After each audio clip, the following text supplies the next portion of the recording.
Hi guys and welcome back to the channel Deepak Yadav Education. Welcome to the Daily Hindu News and Editorial Analysis of 2nd of November 2024. तो guys आज है तारीख 2 नवंबर 2024 और है Saturday.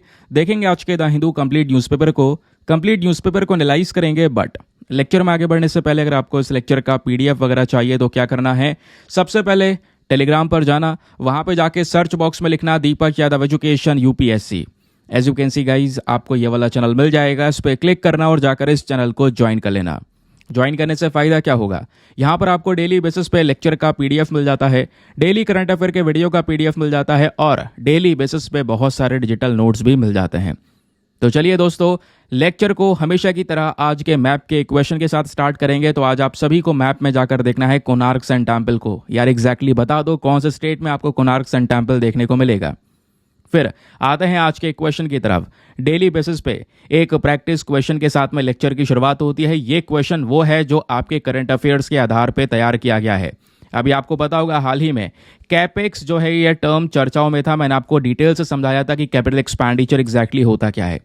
तो चलिए देखते हैं आपने कितना कुछ समझा है। तो क्वेश्चन यहाँ पे ये पूछता है कि सरकार मान लो अगर कैपिटल एक्सपेंडिचर को बढ़ा देती है तो इस एक्सपेंडिचर को बढ़ाने से डायरेक्टली कौन से सेक्टर को फायदा होगा। नीचे ऑप्शन में आपको 4 सेक्टर दिए गए हैं, इनमें से ही कोई एक सेक्टर है वो बताइए। ऑप्शन नंबर ए, क्या वो real estate and personal housing loan वाला सेक्टर होगा, या option number B health care and pharmaceuticals, या option number C infrastructure and transportation, या option number D e commerce and digital startups. तो इसका सही आंसर सभी को नीचे कमेंट सेक्शन में देना है। यार कम से कम ट्राई तो करो इस क्वेश्चन का आंसर देने में, कोशिश करो। यहाँ पर इसका आंसर नीचे कमेंट सेक्शन में लिखो। नहीं पता है तो खोजो, कैपेक्स के बारे में पढ़ो ताकि कुछ यहाँ पर जानकारी मिले। बाकी वीडियो के लास्ट में इसका आंसर मैं आपको बताऊंगा प्रॉपर एक्सप्लेनेशन के साथ में। लेकिन हमेशा की तरह शुरुआत होगी दोस्तों आज के थंबनेल वाले टॉपिक के साथ में। थंबनेल का टॉपिक आज बहुत ज़्यादा इंटरेस्टिंग है और इम्पॉर्टेंट भी है। हुआ क्या है, जो गूगल कंपनी है इसके ऊपर में रशिया ने लगा दिया है फाइन। तो कहोगे क्या बात है, नॉर्मली बात तो है, फाइन लगा दिया है, क्या करें। ये फाइन छोटा मोटा फाइन नहीं है। इस फाइन का अमाउंट सुन के हो सकता है आप हंस भी दें। ये अमाउंट इतना है जो आज के समय पर पृथ्वी पर एग्जिस्ट ही नहीं करता। इस अमाउंट को अगर हम डॉलर्स में देखें तो वह है 20 डेसिलियन डॉलर्स। 20 डेसिलियन डॉलर्स मतलब पता है क्या है कि 2 के आगे ऐसे लिख दो 2 और 2 के आगे 000 करके लगाते जाओ और जब तक यहाँ पर 34 जीरो ना लगा दो तब तक रुकना मत। तो लगभग 2 के आगे 34 जीरोस अगर आप लगाओगे तो जाके यहाँ पर ये अमाउंट बनता है 20 डेसिलियन डॉलर्स का। ये इतना ज़्यादा मैसिव अमाउंट है। इस वजह से आपने देखा होगा बहुत सारी जगह पर न्यूज़ आर्टिकल्स पब्लिश हो रहे हैं। जैसे अभी इंडियन एक्सप्रेस ने भी आर्टिकल पब्लिश किया कि आखिरकार रशिया गूगल पे इतना बड़ा फाइन क्यों लगा रहा है, और ये फाइन कहीं ना कहीं हमारे पृथ्वी की टोटल वेल्थ से भी कहीं गुना ज़्यादा है। यहाँ पे ना ये वर्ड मैं बोल रहा हूँ ना, कहीं गुना, इस गुना में आप एक वर्ड और यूज़ कर लो, क्वांटिलियन। अब ज़्यादा मैथमेटिक्स का खेल हो जाएगा तो इस वजह से सिंप्लीफाई करके समझते हैं कि आप इमेजिन करो ये अमाउंट गूगल कभी नहीं चुका सकता। गूगल क्या, कोई नहीं चुका सकता। ये इतना मैसिव अमाउंट है।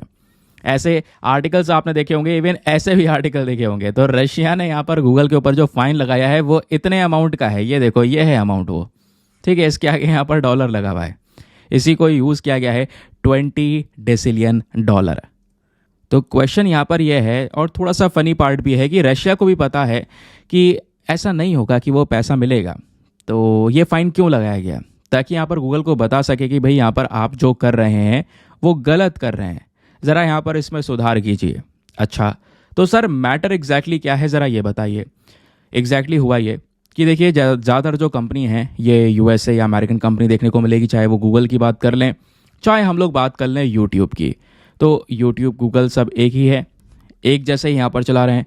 अब होता यहाँ पर यह है कि दोस्तों यूट्यूब प्लेटफॉर्म पे से रशिया का बहुत सारा कंटेंट हटा दिया गया। रशिया के लगभग 1000 से ज़्यादा चैनल्स ऐसे हैं जिनको यूट्यूब पे से हटा दिया गया। रशिया के बहुत सारे वीडियोज़ यहाँ पे हटा दिए गए हैं, रिमूव कर दिए गए हैं, जिसको लेकर यहाँ पर रशिया ने ये ऑलरेडी मामला उठाया हुआ था गूगल के अगेंस्ट में कि गूगल ऐसा कर रहा है, हमारा कंटेंट लगातार रिमूव कर रहा है। अब यहाँ पे पब्लिश नहीं करेंगे तो कहाँ पे पब्लिश करेंगे। तो रशिया के बहुत सारे ऐसे चैनल्स दोस्तों जो लगातार गूगल को ऑलरेडी कोर्ट में खींच चुके हैं। कई सारे केस गूगल पर ऑलरेडी चल रहे हैं इस तरीके से अपनी मोनोपोली दिखाने के लिए। और मतलब ऐसा दबदबा बनाने के लिए कि रशिया यहाँ पे अपना कोई भी कंटेंट पब्लिश यहाँ पे नहीं कर पा रहा है। तो वो यहाँ पे गूगल पे फाइन लगा पहले ही, शुरुआत में ही वो कंपनीज जो पहुंची थी कोर्ट में, और वो फाइन एक्सटेंड होते होते कहाँ तक पहुंच गया, यही कुछ जो डरावना सा नंबर दिखाई दे रहा है यहाँ तक। तो ये पूरा मामला आपको देखने को मिलेगा। मामला इतना गहराई तक पहुंच गया था कि आप ये देखिए, जब लगातार यूट्यूब पे रशिया का कंटेंट हटाया जा रहा तो रशिया ने अपना खुद का एप्लीकेशन बना डाला। खुद का एप्लीकेशन, जैसे यूट्यूब है वैसे इन्होंने रूट्यूब बनाया, RUTUBE। आप देख पाओगे थोड़ा यूट्यूब की तरह लग रहा है, बट ये यूट्यूब नहीं है, ये रशिया का खुद का एप्लीकेशन है रूट्यूब। और इंटरेस्टिंग बात देखो, चला भी, लोगों ने डाउनलोड किया, बहुत सारे वीडियोस अपलोड होने लगे, चल रहा था। चलते चलते यहाँ पर होता क्या है, अचानक से गूगल ने इसके ऊपर भी रोक लगा दी। क्यों? कहोगे गूगल का यहाँ पे क्या लेने देना है, तो रशिया ने अपना खुद का एप्लीकेशन बनाया है ना, तो गूगल क्या करेगा इसमें। तो एग्जैक्टली होता यह है भाई, जो आपका एंड्रॉयड फ़ोन है इसमें प्ले स्टोर है भाई, वहाँ पे भी यहाँ पे आप कह सकते हो गूगल का एक इंपॉर्टेंट रोल है। गूगल आईडी डालते नहीं डालते हैं, उनसे ही सबसे लॉगिन होता है। तो जो प्ले स्टोर है वहीं से हटा दिया गूगल ने रशिया के इस रूट्यूब को। तो रशिया अब यहाँ पर भड़क गया इसको लेकर। अब गूगल के ऊपर लगातार जो फाइन है वो लगाते चला गया, ताकि यहाँ पर आगे दिखाया जा सके कि भाई आप अभी ही सुधर जाओ, वरना ये फाइन और एक्सटेंड हो जाएगा ना। फाइन यहाँ पर क्या है वो आप लोग यहाँ पे समझ चुके हैं। अब ये जो यहाँ पे सिनेरियो क्रिएट हुआ है दोस्तों, रशिया के और गूगल के बीच का पूरा ये जो केस है, इससे भारत को बहुत कुछ सीखने को मिलता है। ठीक है, क्योंकि करंट समय पर अगर हम देखेंगे तो वेस्टर्न कंट्रीज़ का दबदबा है बहुत सारी कंपनीज़ के ऊपर में, चाहे आप माइक्रोसॉफ्ट ले लें, चाहे एप्पल ले लें, चाहे गूगल ले लें, सब यहाँ पर अमेरिकन कंपनीज आपको नजर आएंगी। एक बार ट्विटर के साथ में इंडिया का कुछ ऐसा ही डिस्प्यूट हुआ था, याद है नहीं है? उसके बाद भारत ने एक नया एप्लीकेशन बना लिया था कू नाम का। ये आज भूल गए होंगे, एक समय पर याद होगा अगर आप लंबे समय से चीज़ों को फॉलो कर रहे हैं तो ट्विटर का एक ऑल्टरनेटिव भारत ने तैयार किया था कू, लेकिन आज इसका नाम और निशान नहीं है। प्रॉब्लम, हम मेंटेन ही नहीं कर पाए। भाई यूट्यूब के ऊपर में आप देख पा रहे हो पर मिनट इतने घंटों के वीडियोस अपलोड है, मैं पर मिनट के हिसाब की बात कर रहा हूं। तो यूट्यूब पे कितना कंटेंट अवेलेबल होगा, आज आप एक टॉपिक सर्च करते हैं, उस टॉपिक पे हज़ारों वीडियोस आपके सामने आ जाते हैं। तो कितना कंटेंट पर मिनट के हिसाब से यहाँ पे अपलोड हो रहा है, उन कंटेंट को मैनेज करने के लिए वो डेटाबेस तो चाहिए ना। ठीक है, तो लेकिन कू के साथ में भी यही हुआ कि बहुत सारी जो कंपनीज के साथ में कोलैबोरेशन है, इंटरनेट यूजर्स के साथ में, कंपनीज के साथ में कोलैबोरेशन, वो नहीं हो पाया। तो कू सक्सेसफुल प्लेटफॉर्म नहीं माना गया, और बस खाली यहाँ पर हम एक कह सकते हैं एज अ रिफ्लेक्टिव एक्शन इसको लेकर भी आए थे। कहने का मतलब है ट्विटर के साथ में डिस्प्यूट हुआ तो हमने बोल दिया ठीक है ट्विटर नहीं यूज़ करेंगे, हम अपना खुद का एप्लीकेशन बना रहे हैं कू। लेकिन बनाने के बाद में दोस्तों उसको हम लोग अच्छे से इंप्लीमेंट नहीं कर पाए, ये फेलियर हो गया। तो समझ रहे हैं, मतलब आज का जो सिनेरियो है रशिया गूगल का, वो यहाँ पर इंडिया के लिए एक बड़ा लेसन है समझने के लिए। और जैसा हमारे साथ में कू एप्लीकेशन के साथ में हुआ वैसा कुछ ना हो, आगे इसकी तैयारी हमारे पास में होनी चाहिए। समझ रहे हैं इस बात को? उसके अलावा अभी कुछ ऐसे भी ऑल्टरनेटिव प्लेटफॉर्म्स लेकर आना चाहिए, क्योंकि फॉर एग्जांपल अगर हम बात करें, चाहे यूट्यूब की बात करें, गूगल की बात करें, तो ये ऐसी कंपनीज हैं जो कि यहाँ पर खुला कहते हैं और इनको भी पता है कि इतनी बड़ी कंपनी जो पूरे यहाँ पर दुनिया भर के सिस्टम को हैंडल कर सके, दुनिया भर के डेटा को हैंडल कर सके, वो आने वाले समय पर कोई तो क्रिएट नहीं कर सकता, या गूगल यूट्यूब के बराबर तक नहीं आ सकता अगर क्रिएट कर भी ले तो। ठीक है, अब जैसे यहाँ पर चाइना की बात हो गई, तो चाइना ने ऐसे बहुत सारे एप्लीकेशंस क्रिएट किए हैं, लेकिन दोस्तों प्रॉब्लम यह है कि चाइना के एप्लीकेशन केवल चाइना तक ही सीमित हैं। कुछ कुछ एप्लीकेशन थे जो वायरल हुए, जैसे टिकटॉक वगैरह, वो भी कई कंट्रीज़ ने बैन कर दिए, क्योंकि आपको पता है ना, जैसे चाहे वो व्हाट्सएप हो, चाहे ये सारे एप्लीकेशंस हो, यूट्यूब हो, वो सब चाइना में अवेलेबल नहीं है। चाइना स्पेशली व्हाट्सएप वगैरह की बात करेंगे तो उनका खुद का यहाँ पे एप्लीकेशंस है, वो इसको अलाउ नहीं करते हैं। तो कहने का मतलब है चाइना ने भी कई सारे एप्लीकेशन बना रखे हैं, लेकिन वो चाइना तक ही सीमित हैं, वो बाहर दूसरे कंट्रीज़ में जिन इसके बारे में किसी को पता नहीं है। तो वही यहाँ पर बताया जा रहा है कि हम लोगों को भी ऐसा एप्लीकेशन तैयार करने की ज़रूरत है जो ऐप यहाँ पे दुनिया भर को कह सकते हैं सर्विस प्रोवाइड करवा सके, जैसे आज के समय पर करंट प्लेटफॉर्म्स प्रोवाइड करवा रहे हैं। तो क्या ऐसा हो सकेगा? इसके लिए बहुत सारी जो वर्किंग्स है वो करने की रिक्वायरमेंट है, क्योंकि करंट समय पर जैसे जैसे यहाँ पर जियोपॉलिटिक्स के अंदर में सिनेरियोज बदल रहे हैं, हमें एक्शंस लेने की ज़रूरत है। जैसा रिसेंट समय पर एक बड़ा एक्शन लिया गया है, हाल ही में एक बड़ा एक्शन क्या लिया गया है पता है ना? धनतेरस वाला जो दिन निकला है दोस्तों, धनतेरस को भारत ने यूके से 102 टन जो सोना है वो यहाँ पे मंगाया है। ठीक है, ये सोना मंगा लिया है, अब रिजर्व बैंक ऑफ इंडिया के पास में है, ये हमारा ही गोल्ड था जो यहाँ पे यूके के पास में स्टोर हुआ हुआ रखा था ना। फाइनली यहाँ पे हमने इसको वापस से मंगा लिया। इससे पहले 100 टन 1 लाख किलोग्राम के आसपास और भी मंगाया था, तो बहुत सारा सोना ऑलरेडी इस साल भारत आ चुका है। क्योंकि प्रॉब्लम्स रिसेंटली ये देखने को मिली कि रशिया का भी बहुत सारा गोल्ड था वेस्टर्न कंट्रीज़ के अंदर में, जिसको उन्होंने सीज कर लिया। कारण क्योंकि वेस्टर्न कंट्रीज सपोर्ट कर रही है यूक्रेन को, और दूसरी तरफ सामने खड़ा है रशिया। रशिया का बहुत सारा पैसा वहाँ पे उन कंट्रीज़ में स्टोर था। उन कंट्रीज़ ने यहाँ पर ये बोला कि रशिया का ये पैसा हम यहाँ पे जब्त कर रहे हैं, क्योंकि रशिया लगातार यूक्रेन को इन्वेड कर रहा है, यूक्रेन पर एट्रोसिटीज़ कर रहा है, और ये जो पैसा यहाँ पे रशिया का है इसको हम यूक्रेन को सपोर्ट करने के लिए खर्चेंगे। तो आप इमेजिन करें कि भाई क्या सिनेरियोज क्रिएट हो रहे हैं। तो उस वजह से ये सभी एक्शंस लेने ज़रूरी हैं, इस बात को ध्यान में रखिएगा। एग्जाम में भी ये बहुत रेलिवेंट रोल प्ले करेगा, स्पेशली मेंस के अंदर में थोड़ा सा और एनालिसिस के पर्सपेक्टिव से, तो ये ध्यान रखने वाली बात है।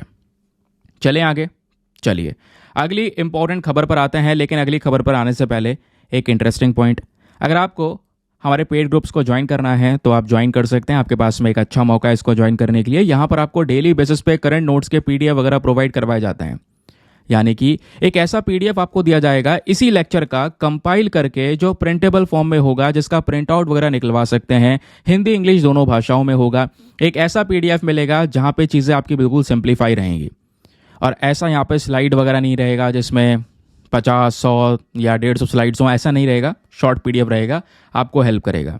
और इससे भी ज़्यादा इंपॉर्टेंट, आपको एक ऐसे ग्रुप में ज्वाइन करवा दिया जाएगा जहाँ पे करंट अफेयर का सभी कंटेंट अपडेटेड देखने को मिलेगा। आज भी ज्वाइन करेंगे तो पुराना कंटेंट भी आपको मिलेगा। और ग्रुप को ज्वाइन करने का फ़ी पेमेंट बहुत ही कम है, just 499 for the life time access. जब तक आपका सिलेक्शन ना हो जाए तब तक आप 499 में इस ग्रुप को ज्वाइन करके रख सकते हैं। ज्वाइन करने के लिए क्या करना है, व्हाट्सएप पर जाना, यहाँ पर आपको एक नंबर दिया गया है 8534873368। इस नंबर पर मैसेज कर देना कि हाँ I want to join this group. वहाँ पे आपको रिप्लाई मिलेगा, पेमेंट का प्रोसेस दिया जाएगा, और उससे ज़्यादा इंपॉर्टेंट दोस्तों आपको डेमो वीडियो का लिंक भी मिलेगा। आप पूरे डेमो वीडियो को एक बार अच्छे से चेक कर लेना, देख लेना कि मुझको कहाँ पर क्या फ़ायदे हो रहे हैं, अपने आप को कंप्लीटली सेटिस्फाई कर लो, तो जाकर यहाँ पे अपने आप को मतलब पूरी तरह से संतुष्टि मिल जाए, तब जाकर ये इन्वेस्टमेंट करना। बाकी यार मेक श्योर कर सकते हैं, वीडियो पे जो लाइक का बटन है प्लीज़ उसको प्रेस कर दिया करो। 5000 लाइक्स का टारगेट है जिसको आप सपोर्ट नहीं कर रहे हैं पिछले कुछ दिनों से, करना है आज, ये टारगेट पूरा करना है, ठीक है। चलिए फिर आते हैं आज के इंपॉर्टेंट कोड की तरफ। तो एथिक्स के लिए आपको पता है डेली बेसिस पे मैं आपको एक कोड प्रोवाइड करवा रहा हूँ जो आपको एथिक्स और एसए दोनों पेपर में हेल्प करेगा और साथ ही साथ में मोटिवेट भी करेगा। तो आज का जो ये कोड है वो है जीन डा ला का, और ये बात करते हैं out of difficulties grow miracles. अब वीडियो को पॉज करके थोड़ा सोच विचार कीजिए कि ये किस चीज़ के बारे में बात कर रहे होंगे, क्योंकि ऐसे में आप देख पाओगे ऐसे ही कई सारे टॉपिक्स होते हैं जो लिख के दे दिए जाएंगे और कहेंगे लिखो इस पर जितना लिख सकते हो। तो दोस्तों out of difficulties grow miracles ये क्या डिफाइन करता है? सबसे पहली चीज़ हम लोग यही समझ रहे हैं कि एक तरफ बात हो रही है कोई जादू हो जाने की, दूसरी तरफ बात हो रही है यहाँ पर परेशानियों की, डिफ़िकल्टीज़ की।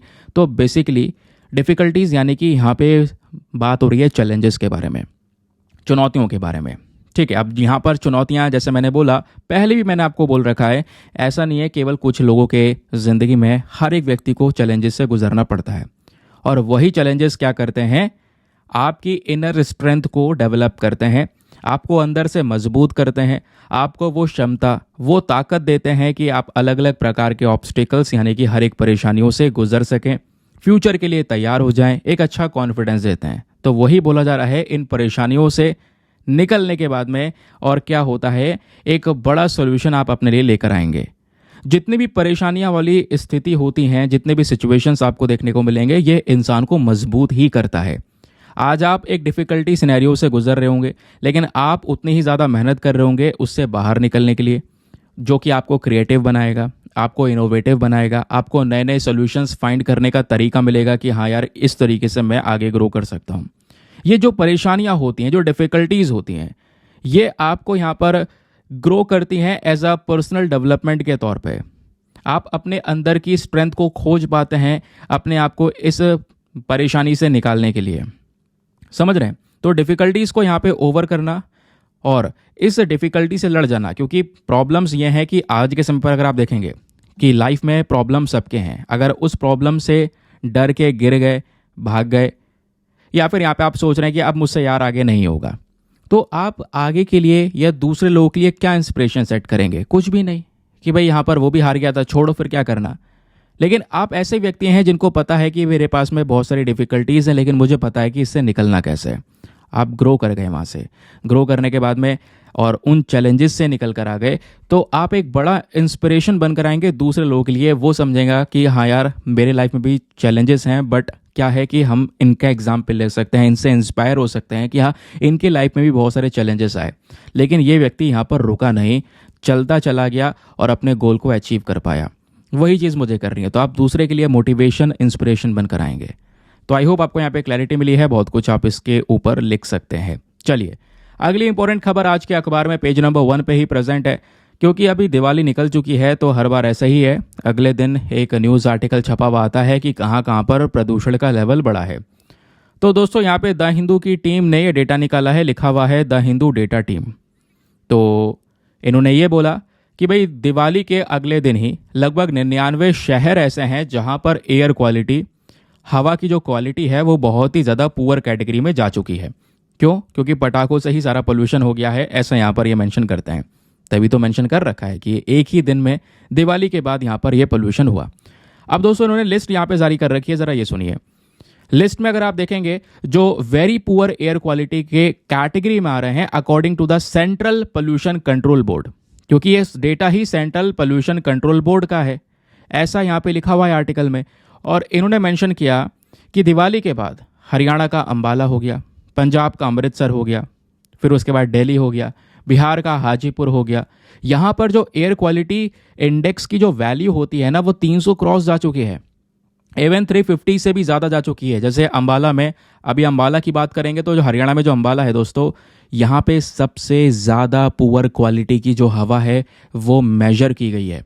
यहाँ पर का जो एयर क्वालिटी इंडेक्स की वैल्यू है वो बहुत ही ज़्यादा हाई है। 1 नवंबर को स्पेशली लगभग 4 बजे तक, शाम तक 367 के आसपास यहाँ पे क्वालिटी गई है।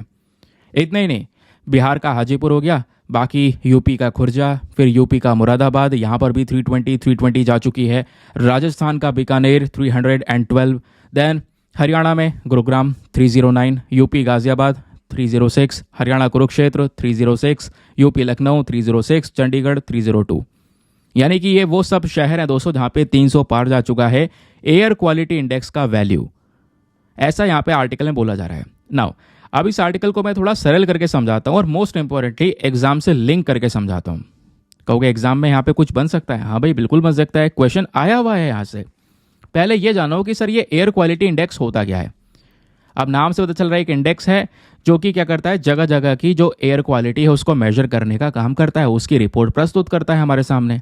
ठीक है, अब इस एयर क्वालिटी इंडेक्स में कुछ लेवल सेट करे गए हैं, जैसे 0 से 50, 51 से 100, 101 से 150, और इसमें यहाँ पर हेल्थ इश्यूज शेयर कर रखे हैं। ये जो लेवल है ना नंबर्स में, ये क्या दर्शाते हैं जगह जगह पे कि भाई किस क्वालिटी की हवा वहाँ पे प्रेजेंट है। फॉर एग्जांपल, मान लो कोई पर्टिकुलर एरिया है जहाँ पे सब कुछ मेजर करने के बाद में AQI का जो लेवल है वो 0 से 50 है, तो 0 से 50 मतलब वहाँ की हवा सबसे शुद्ध है, एयर क्वालिटी बिल्कुल सेफ है, कोई भी रिस्क किसी को नहीं है। लेकिन अगर किसी जगह पर 51 से 100 आ रहा है नंबर, तो वो अनहेल्दी हवा है। एयर क्वालिटी ठीक ठाक है, फिर भी ज़्यादा कोई इशू नहीं होगा, थोड़ा बहुत पोल्यूशन का इशू हो सकता है बुजुर्गों को। फिर 101 से लेकर 150 के बीच में पुअर क्वालिटी आने लगती है। पीपल जो बहुत ही ज़्यादा सेंसिटिव होते हैं एयर पोल्यूशन से, उनको बहुत बड़ा रिस्क होता है, यानी कि हवा ख़राब हो गई है। फिर 151 से 200 के बीच में हवा सीवर कैटेगरी में जा चुकी है, यहाँ पर एयर पोल्यूटेंट्स हवा में और ज़्यादा बढ़ चुके हैं, अब हेल्थ रिस्क बढ़ चुका है। फिर 201 से 300 के बीच में डेंजरस कैटेगरी में है, अब ये सबसे बड़ा खतरा है। और 301 से 500 के बीच में हैजार्डस, इससे ज़्यादा कुछ नहीं, ये एक हाई अलर्ट इमरजेंसी है। और जो अभी डेटा हमने देखा है इसके अंदर में आप देख पाएंगे जितने भी सिटीज़ के नाम लिए हैं वो सब 300 से ऊपर हैं, तो वो ये शेयर करता है कि AQI लेवल यहाँ पर 300 के पार जा चुका है। हाई अलर्ट इमरजेंसी इस एरिया में है, एयर क्वालिटी सीरियस कंडीशन में है, जो कि यहाँ पर किसी भी इंसान की जान ले सकती है। समझ गए? अब दोस्तों यहाँ पे क्वेश्चन ये है कि सर ये एयर क्वालिटी इंडेक्स, ये तो समझ में आ गया कि क्या क्या डेटा है, लेकिन ये मेजर कैसे करते हैं? मान लो एक जगह की हवा को हम लोग देख रहे हैं, उसके हिसाब से नंबर दे रहे हैं, लेकिन उस हवा में हम चेक क्या करते हैं, उस हवा में कौन से प्रदूषण को देखा जाता है? तो ध्यान रखिए दोस्तों, एयर क्वालिटी इंडेक्स में किसी भी एरिया का जो ये हवा का डेटा निकाला जाता है उसमें 8 प्रकार के जो प्रदूषण हैं उनको काउंट किया जाता है, 8 पोल्यूटेंट्स को काउंट किया जाता है। इसको तैयार रखना, याद रखना। और 8 पोल्यूटेंट्स में क्या क्या चीज़ें हैं? पहला है दोस्तों हमारा पार्टिकुलेट मैटर 10। पार्टिकुलेट मैटर क्या होता है? छोटे छोटे कंकड़ के टुकड़े, इतने छोटे जो हमारे बाल के बराबर होते हैं, इतने छोटे लेकिन नुकसानदायक होते हैं। आप सांस लोगे, ये बॉडी में जाएंगे, आपके रेस्पिरेटरी सिस्टम को डैमेज करेंगे। तो ये हो गया PM10। अब एक होता है PM2.5। तो ये यहाँ पे दोस्तों 8 पोल्यूटेंट में दूसरा आ गया PM2.5। 2.5 साइज में 10 वाले से छोटा होता है लेकिन वही कैटेगरी में होता है। तीसरी आता है आपका NO2 यानी नाइट्रोजन डाइऑक्साइड। चौथा है SO2 यानी सल्फर डाइऑक्साइड। पांचवा कार्बन मोनोऑक्साइड। छठा ओजोन। और सातवां आपका अमोनिया हो गया। और आठवां हो गया लेड। ये 8 पोल्यूटेंट्स को मेजर किया जाता है, उसके हिसाब से यहाँ पर ये पूरा डेटा रेडी होता है। मैं पता है इन 8 पोल्यूटेंट्स के ऊपर स्पेशल फोकस क्यों कर रहा हूँ, उसके पीछे का रीज़न है ये, यूपीएससी ने साल 2016 में ऑलरेडी यहाँ से एक प्रश्न पूछा हुआ है, तो क्वेश्चन बनने के चांसेस भी यार ज़्यादा हैं।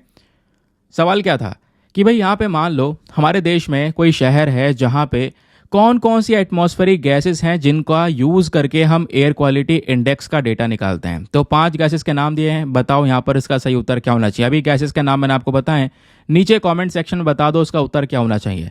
चलो ये आपका काम है इसका उत्तर बताना, देखते हैं कौन कौन इसका सही उत्तर देता है। चलिए दोस्तों अगली इंपॉर्टेंट खबर पर आते हैं। अगली खबर भी हमारे आज के न्यूज़पेपर में प्रेजेंट है और एक ऐसा टॉपिक है जिसको आप में से कई लोग स्किप करने वाले हैं, बट बिल्कुल मत कीजिएगा क्योंकि ये टॉपिक ऐसा है जहां से यूपीएससी ने 2 मेंस क्वेश्चन पूछे हुए हैं, तो एग्जाम के लिए रेलिवेंट तो है ही। सर क्या बात हो रही है, हम जा रहे हैं अब सीधा नॉर्थ ईस्टर्न रीजन पर, लेकिन उससे पहले सुन तो लो क्यों जा रहे हैं। हुआ यह है कि जो नागा ग्रुप है, नागालैंड में जो एक पर्टिकुलर ग्रुप है, वो लगातार हमारी केंद्र सरकार के ऊपर में जोर डाल रहा है कि केंद्र सरकार इस साल यानी 2024 में अंत होने से पहले पहले एक पीस डील साइन कर ले। और ये पीस डील उसकी बात हो रही है जिसको लेकर 2019 में ही ऑलरेडी डिस्कशन हो गया था।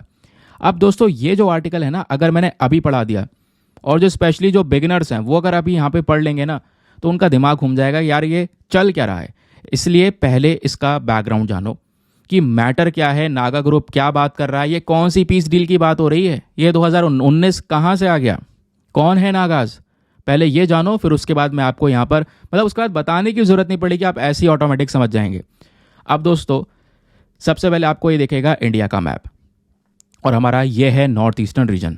हम नागालैंड की बात कर रहे हैं तो ये है हमारा नागालैंड। अब नॉर्थ ईस्टर्न रीजन को देखोगे दोस्तों तो ये आपको 7 सिस्टर्स देखने को मिलेंगी। सबसे पहले है अरुणाचल प्रदेश, इधर है नागालैंड जो कि असम, अरुणाचल प्रदेश और म्यांमार के साथ में बॉर्डर्स को शेयर करता है। नीचे से मणिपुर से भी इसका एक बॉर्डर लगता है, ये आप देख पाएंगे। तो नागालैंड इन सब स्टेट्स और एक इंटरनेशनल बाउंड्री यानी म्यांमार के साथ में भी शेयर करता है, ठीक है।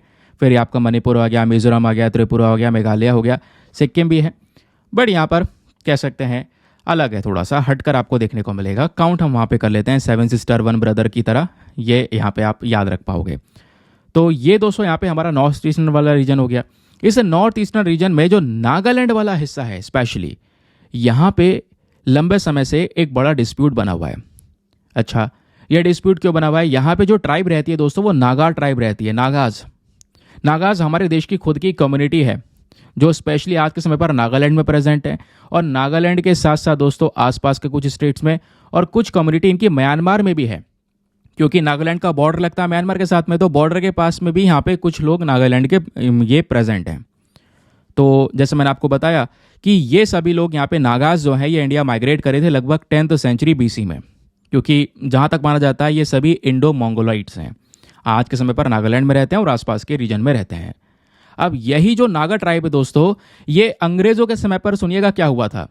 जो नागाज हैं ये अंग्रेजों के अंडर में आ गए, फॉरेन रूल के अंडर में, क्योंकि ब्रिटिशर्स ने पूरा का पूरा यहाँ पर इंडिया कब्जा है, काफ़ी रीजन्स में यहाँ पर उन्होंने इन्वेड किया। देन नागाज जो है फॉरेन रूल में सबसे पहली बार जब आए वो समय था 19th सेंचुरी का, जब ब्रिटिशर्स ने इनके ज़मीन को कब्जा लिया। और कब्जाने के बाद में दोस्तों जो उस समय पर वर्ल्ड वॉर 2 जो हुआ, विश्व युद्ध आपका जो दूसरा वाला देखने को मिलेगा, उसमें इंडियंस को भेजा गया था ब्रिटिश फोर्सेस की साइड से। देखिए वहाँ पे कोई गवर्नमेंट की हाँ नहीं थी, ब्रिटिश फोर्सेस अंग्रेज यहाँ पर सीधा लेकर गए थे। तो वर्ल्ड वॉर 2 के अंदर में नागाज ने सपोर्ट किया था ब्रिटिश फोर्सेस को, ऐसा यहाँ पे बोला जा रहा है। फिर उसके बाद में समय ऐसे ही आगे बढ़ता रहा। समय आ गया दोस्तों 1946 का। 1946 में एक नया ग्रुप बनकर आया NNC, that is Naga national council, इसको बनाया गया।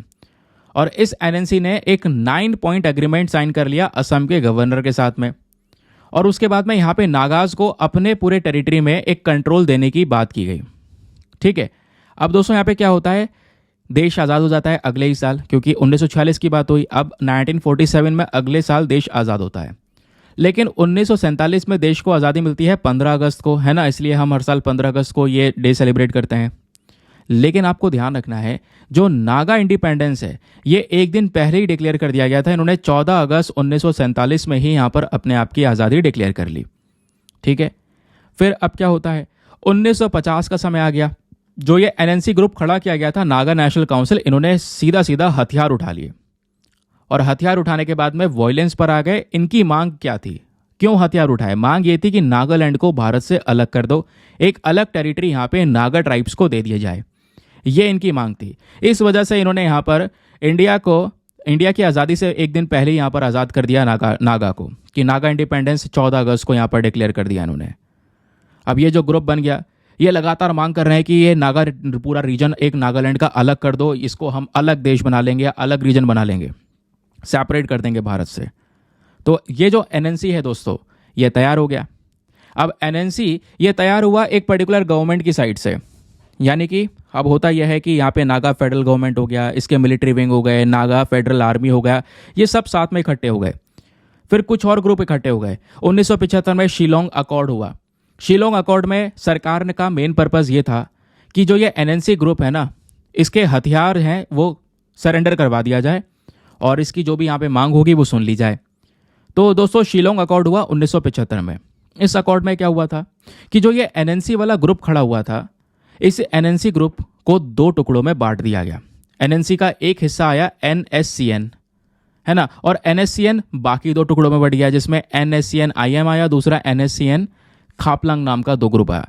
यानी कि जो नागा नेशनल काउंसिल है ये अलग अलग छोटे छोटे टुकड़ों में टूट गया दोस्तों 1988 में। इसके पीछे का रीज़न क्या था? रीज़न यहाँ पर यह था कि जब हम लोग देख रहे थे लंबे समय से नागालैंड में मांग हो रही है एक जगह अलग करने की, और उसको नागालैंड बनाने की मांग हो रही है। नागालैंड आप समझ रहे हैं नागालैंड क्या है? ये आप देख पाएंगे भारत का कुछ हिस्सा है नागालैंड का, म्यांमार का कुछ हिस्सा है, भारत के कुछ स्टेट्स हैं। ये इस पूरे रीजन को अलग मांग रहे हैं कि अलग करके दे दो और इसमें हम रहेंगे, हम अपने हिसाब से चलाएंगे, हमारा कॉन्स्टिट्यूशन वगैरह जो भी होगा हम अपने हिसाब से लेकर चलेंगे। तो गवर्नमेंट ने बहुत आराम से इनके साथ में अग्रीमेंट किया। तो यहाँ पे जो ग्रुप खड़ा हुआ था एनएनसी, इनके साथ में कई अग्रीमेंट हुए। शिलोंग अकॉर्ड जिसकी हम बात कर रहे हैं 1975 में किया गया। लेकिन इस अग्रीमेंट के बाद यही एनएनसी टूट गया। ये ग्रुप टूटा इसलिए क्योंकि दोस्तों शिलोंग अकॉर्ड के अंदर में कुछ बातें ऐसी थीं जिसको एनएनसी के कुछ ग्रुप मान रहे थे, कुछ लोग मान रहे थे कि हाँ ठीक है, सही है, हम गवर्नमेंट के साथ में आ जाएंगे, हथियार छोड़ देंगे। लेकिन कुछ लोग यहाँ पे दोस्तों नहीं मान रहे थे इस बातों को, तो आपस में ही यहाँ पर भिड़ गए और ये ग्रुप जो है इसका जो बंटवारा है वो हो गया, ये ग्रुप टूट गया। तो जो नागा ग्रुप्स हैं आज के समय पर वो लगातार मांग कर रहे हैं ग्रेटर नागालैंड की। आज भी दोस्तों ये मांग चलती है ग्रेटर नागालैंड की। नागालैंड क्या है, इस तरीके से यहाँ पर ये नागालैंड की टेरिटरी लेने की कोशिश कर रहे हैं, जिसमें म्यांमार का हिस्सा भी होगा। अपना तो देश का हिस्सा मांग ही रहे हैं, म्यांमार का हिस्सा ही मांग रहे हैं। अब इसमें नई बाउंड्रीज यहाँ पे बनाने की बात हो रही है, अलग से सॉवरन स्टेटहुड की यहाँ पर ये मांग कर रहे हैं। इसमें अरुणाचल प्रदेश, मणिपुर, असम, म्यांमार का हिस्सा तोड़ के निकालने की कोशिश कर रहे हैं।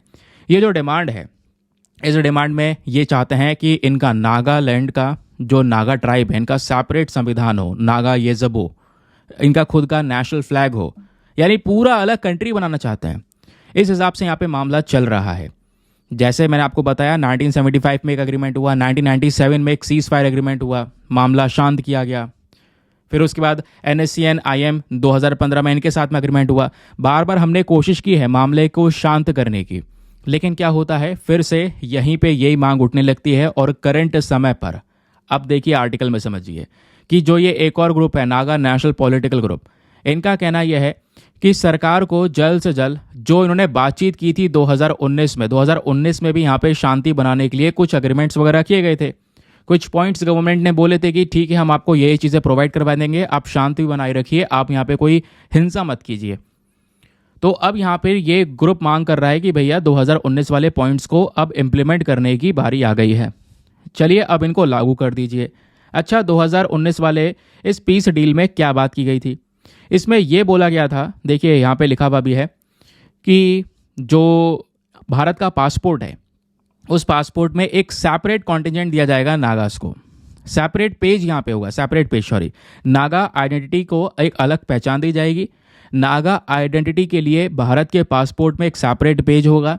इंटरनेशनल कोई भी इवेंट होगा तो सेपरेटली इनकी बात होगी। उसके अलावा हमारा जो पार्लियामेंट है देश का, उस पार्लियामेंट में इनका रिप्रेजेंटेशन बढ़ाना होगा दोनों हाउसेस में। और इस राज्य को यहाँ पर कह सकते हैं बाई कैमरलिज्म देना होगा, यानी कि इनका विधानसभा, विधान परिषद, ये चीज़ें प्रोवाइड करवानी होगी। ये बेसिकली इनकी मांग है कि ये सब कुछ हमको प्रोवाइड करवाओ, तब हम अपने हिसाब से यहाँ पर डील करेंगे। हमारा रिप्रेजेंटेशन बढ़ेगा, हमारी पहचान बढ़ेगी, हमारा रिकग्निशन बढ़ेगा, हमें पहचानेंगे लोग कि हाँ नागा ट्राइब भी है। ठीक है, लोग या दुनिया को यहाँ पे पता चलेगा इस नागा ट्राइब के बारे में। तो ये बेसिकली इनकी मांग है। देखते हैं आगे जो भी डिस्कशंस होते हैं किस तरीके से इन एग्रीमेंट्स को किया जाता है, वो सब आगे समय के हिसाब से देखा जाएगा। आई होप आपको यहाँ पर ये जो पूरा मामला है वो अच्छे से क्लियर हो चुका है। अब तो आप किसी को भी समझा सकते हैं कि मामला क्या चल रहा है। लेकिन अब दोस्तों यहाँ पे ये आर्टिकल को मैं यही नहीं रोकूंगा, इसमें कुछ और भी डिटेल से ज़रा उसको ध्यान में रखिए, क्योंकि हम लोग बात कर रहे हैं अपने नॉर्थ ईस्ट इंडिया की, लेकिन दूसरी तरफ भारत का यही नॉर्थ ईस्ट इंडिया वाला जो पोर्शन है दोस्तों, इस रीजन में केवल अभी आपने नागालैंड का एग्जाम्पल देखा है कि एक ग्रुप खड़ा है। पता है असम में भी कई जगह ऐसी हैं, मिजोरम में भी कई जगह ऐसी हैं, त्रिपुरा में भी कई सारी जगह ऐसी हैं। कई सारे ग्रुप्स यहाँ पर रिसेंट समय पर खड़े हो चुके हैं। इन्होंने भी यहाँ पे अलग अलग टेरिटरीज की मांग की है। एग्जाम्पल दिखाता हूँ मैं आपको, ये देखने को मिलेंगे।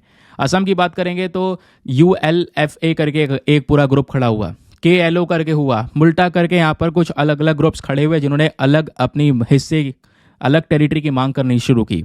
मेघालय में यहाँ पर एक अलग ग्रुप खड़ा हुआ, मिजोरम में अलग ग्रुप खड़ा हुआ, मणिपुर में आप देख पाएंगे ऐसे 4-5 ग्रुप्स खड़े हुए। नागालैंड का डिस्कस कर ही चुके हैं NSCN के बारे में। फिर त्रिपुरा में भी ये हुआ है। अरुणाचल प्रदेश में ऐसा कुछ नहीं है। और सिक्किम यहाँ पे काफ़ी दूर है। सिक्किम कह सकते हैं शांतिपूर्वक जब से भारत में है तब से यहाँ पे बहुत ही ज़्यादा शांति बनी हुई है, इसमें कुछ भी नहीं हुआ है। बाकी सभी स्टेट्स में लंबे समय से ऐसे डिस्प्यूट्स चले हुए हैं, ये आप लोग देख पा रहे होंगे। जैसे कि ऑफ्सपा एक्ट वगैरह लगाया गया है, इस वजह से वहाँ की जो फोर्सेस हैं उनको एक स्पेशल पावर्स वगैरह दी गई हैं, समझ गए, क्योंकि वहाँ पे इस तरीके के डिस्प्यूट बने हुए हैं। नाउ अब एक तरफ अगर हम देखेंगे ये डिस्प्यूट बने हुए हैं, और दूसरी तरफ एक और चीज़ है कि ये जो नॉर्थ ईस्ट इंडिया है दोस्तों, ये भारत के साथ में जुड़ा हुआ तो है, लेकिन जुड़ा कहाँ से? इस वाले पोर्शन से। ये वाला पोर्शन आप दिख रहा होगा, इसी पोर्शन को हम क्या बोलते हैं? इसको बोलते हैं सिलीगुड़ी कॉरिडोर। लेकिन आप देख पा रहे होंगे ये जगह कितनी ज़्यादा कमज़ोर है। आज यही हिस्सा ऐसा है जहाँ पे बड़े बड़े बवाल हैं, और यही हिस्सा हमारे देश की टेरिटरी के साथ में प्रॉपरली कनेक्टेड नहीं है। और यही यहाँ पे सिलीगुड़ी कॉरिडोर पे आप चाइना का एक इफेक्ट भी देख सकते हैं कि भाई जो चाइना है वो इस सिलीगुड़ी कॉरिडोर को और कमज़ोर करना चाहता है। पहले कोशिशें की जा चुकी हैं। ठीक है, अगर मान लो इस एरिया को ब्लॉक कर दिया गया तो भारत का कनेक्शन नॉर्थ ईस्ट इंडिया से टूट जाएगा। तो ये एक बहुत बड़ा इंपॉर्टेंस है नॉर्थ ईस्ट इंडिया का आज के समय पर इंडिया के लिए। हमें वहाँ पे शांति बना के रखनी होगी, और भी कई सारे प्रकार के काम करने होंगे। और सबसे इंपॉर्टेंट दोस्तों, जब बात करते हैं नॉर्थ ईस्ट इंडिया की, तो ये एक ऐसी जगह है जहाँ पे आज बहुत सारे ऐसे प्लांट्स की स्पीशीज़ हैं, एनिमल्स की स्पीशीज़ है जो कहीं नहीं पाई जाती, केवल यहीं पे पाई जाती है। आज सबसे बड़ा ग्रीनरी एरिया वहीं है, हरियाली बहुत ज़्यादा है वहाँ पे। इवन हमारे भारतीय संविधान के अंदर में जो छठा शेड्यूल है, 6th शेड्यूल की जब बात करते हैं तो वो इन्हीं ट्राइबल एरियाज़ के एडमिनिस्ट्रेशन को लेकर डील करता है, जिसमें असम, मेघालय, त्रिपुरा, मिजोरम वगैरह आते हैं। इतना ही नहीं दोस्तों, जब बात करते हैं नॉर्थ ईस्ट इंडिया की, तो आज के समय पर ये वो जगह है जो हमारे देश की आबादी का 3.8% आबादी को होल्ड करके रखता है। नेशनल पॉपुलेशन का 3.8% वहाँ पे लोग आपको देखने को मिलेंगे। भारत का एक बहुत बड़ा जो जोग्राफिकल एरिया आपको देखने को मिल जाएगा, उसका 8% हिस्सा यही नॉर्थ ईस्ट इंडिया है। सिलीगुड़ी कॉरिडोर एक पतली सी पट्टी है जो कि यहाँ पर सीधा, जिसको हम चिकन नेक कॉरिडोर ही बोलते हैं, और वो हमारे भारत को सीधा नॉर्थ ईस्ट इंडिया के साथ में जोड़ती है। अब दोस्तों यहाँ पे नॉर्थ ईस्ट इंडिया का जो इंटीग्रेशन है, स्पेशली भारतीयों की ज़िंदगी में, वो बहुत बड़ा है। आज अगर आप देखेंगे तो वहाँ का कल्चर काफ़ी डिफरेंट है, डेमोग्राफिक इंटीग्रिटी आपको देखने को मिल जाती है। तो प्रॉब्लम्स भी यहीं पे ही आती हैं, क्योंकि डाइवर्सिटी बहुत ज़्यादा है। और आज के समय पर कोई ज़्यादा अगर हम पहले कुछ समय पर देखेंगे तो करंट समय पर तो खैर लोग जाना शुरू कर चुके हैं, लोग जाते हैं, कनेक्टिविटी अच्छी हो चुकी है, लेकिन पहले के समय पर कोई इतनी प्रॉपर कनेक्टिविटी नहीं थी, तो वो सभी लोग यहाँ पर पीछे छूट जाते थे। कोई वहाँ पर टेक्निकल एडवांसमेंट नहीं हुआ, कोई पॉलिटिकल, इकोनॉमिकल, सोशल एडवांसमेंट यहाँ पे लंबे समय से नहीं देखा, बट चीज़ें धीरे धीरे इंप्रूव हो रही हैं और ये करना भी पड़ेगा। और ज़रूरी है कि वहाँ पे हम शांति बनाने के ऊपर प्रॉपर तरीके से ध्यान दें। कहोगे ऐसा क्यों? रीज़न यह है कि ये नॉर्थ ईस्ट इंडिया का पूरा इम्पोर्टेंस, जो महत्व है ना भारत के लिए, वो बहुत ज़्यादा है। ऐसा क्या महत्व है, चलिए ये बताता हूँ। सबसे पहली बात, नॉर्थ ईस्ट इंडिया ही वो जगह है जो भारत को सीधा ईस्टर्न वर्ल्ड के साथ में जोड़ता है। कहोगे कैसे? तो ये वाला मैप देखो दोस्तों, अगर यहाँ पर ये इंडिया है तो इंडिया का ये है नॉर्थ ईस्ट वाला भाग, और यहीं से नॉर्थ ईस्ट वाले रीजन से जुड़ता है म्यांमार, म्यांमार से थाईलैंड, थाईलैंड से कंबोडिया, ये पूरा साउथ ईस्ट एशिया। जितना भी यहाँ पर ईस्टर्न रीजन है दोस्तों, वो हमारे नॉर्थ ईस्ट इंडिया से ही जुड़ता है, ये आप देख पाएंगे। और यहीं पर हमने एक ट्राइलेटरल हाईवे भी चलाया हुआ है, आप देख पाओगे, भारत, म्यांमार, थाईलैंड के बीच में ट्राइलेटरल हाईवे है। समझ रहे हैं इस बात को? तो ये कनेक्टिविटी भी प्रॉपर प्रोवाइड करवाता है। इतना ही नहीं, नॉर्थ ईस्ट इंडिया में कल्चरल इंपॉर्टेंस बहुत ज़्यादा आपको देखने को मिलेगा। जैसे आज के समय पर यह जगह ऐसी है जो कल्चरली बहुत डाइवर्स है, बहुत डिफरेंट कल्चर्स आपको देखने को मिलेंगे, कई सारी ट्राइबल कम्युनिटीज़ है, 200 से ज़्यादा ट्राइब्स आपको यहाँ पर देखने को मिल जाती हैं। पॉपुलर फेस्टिवल की बात आती है तो भाई नागालैंड का हॉर्नबिल फेस्टिवल दुनिया से लोग आते हैं देखने के लिए। सिक्किम का पांग लापसोल फेस्टिवल आपको देखने को मिलेगा। नॉर्थ ईस्ट इंडिया वो जगह है जो डाउरी फ्री जोन है, जहाँ पे दहेज की कोई बात नहीं होती है।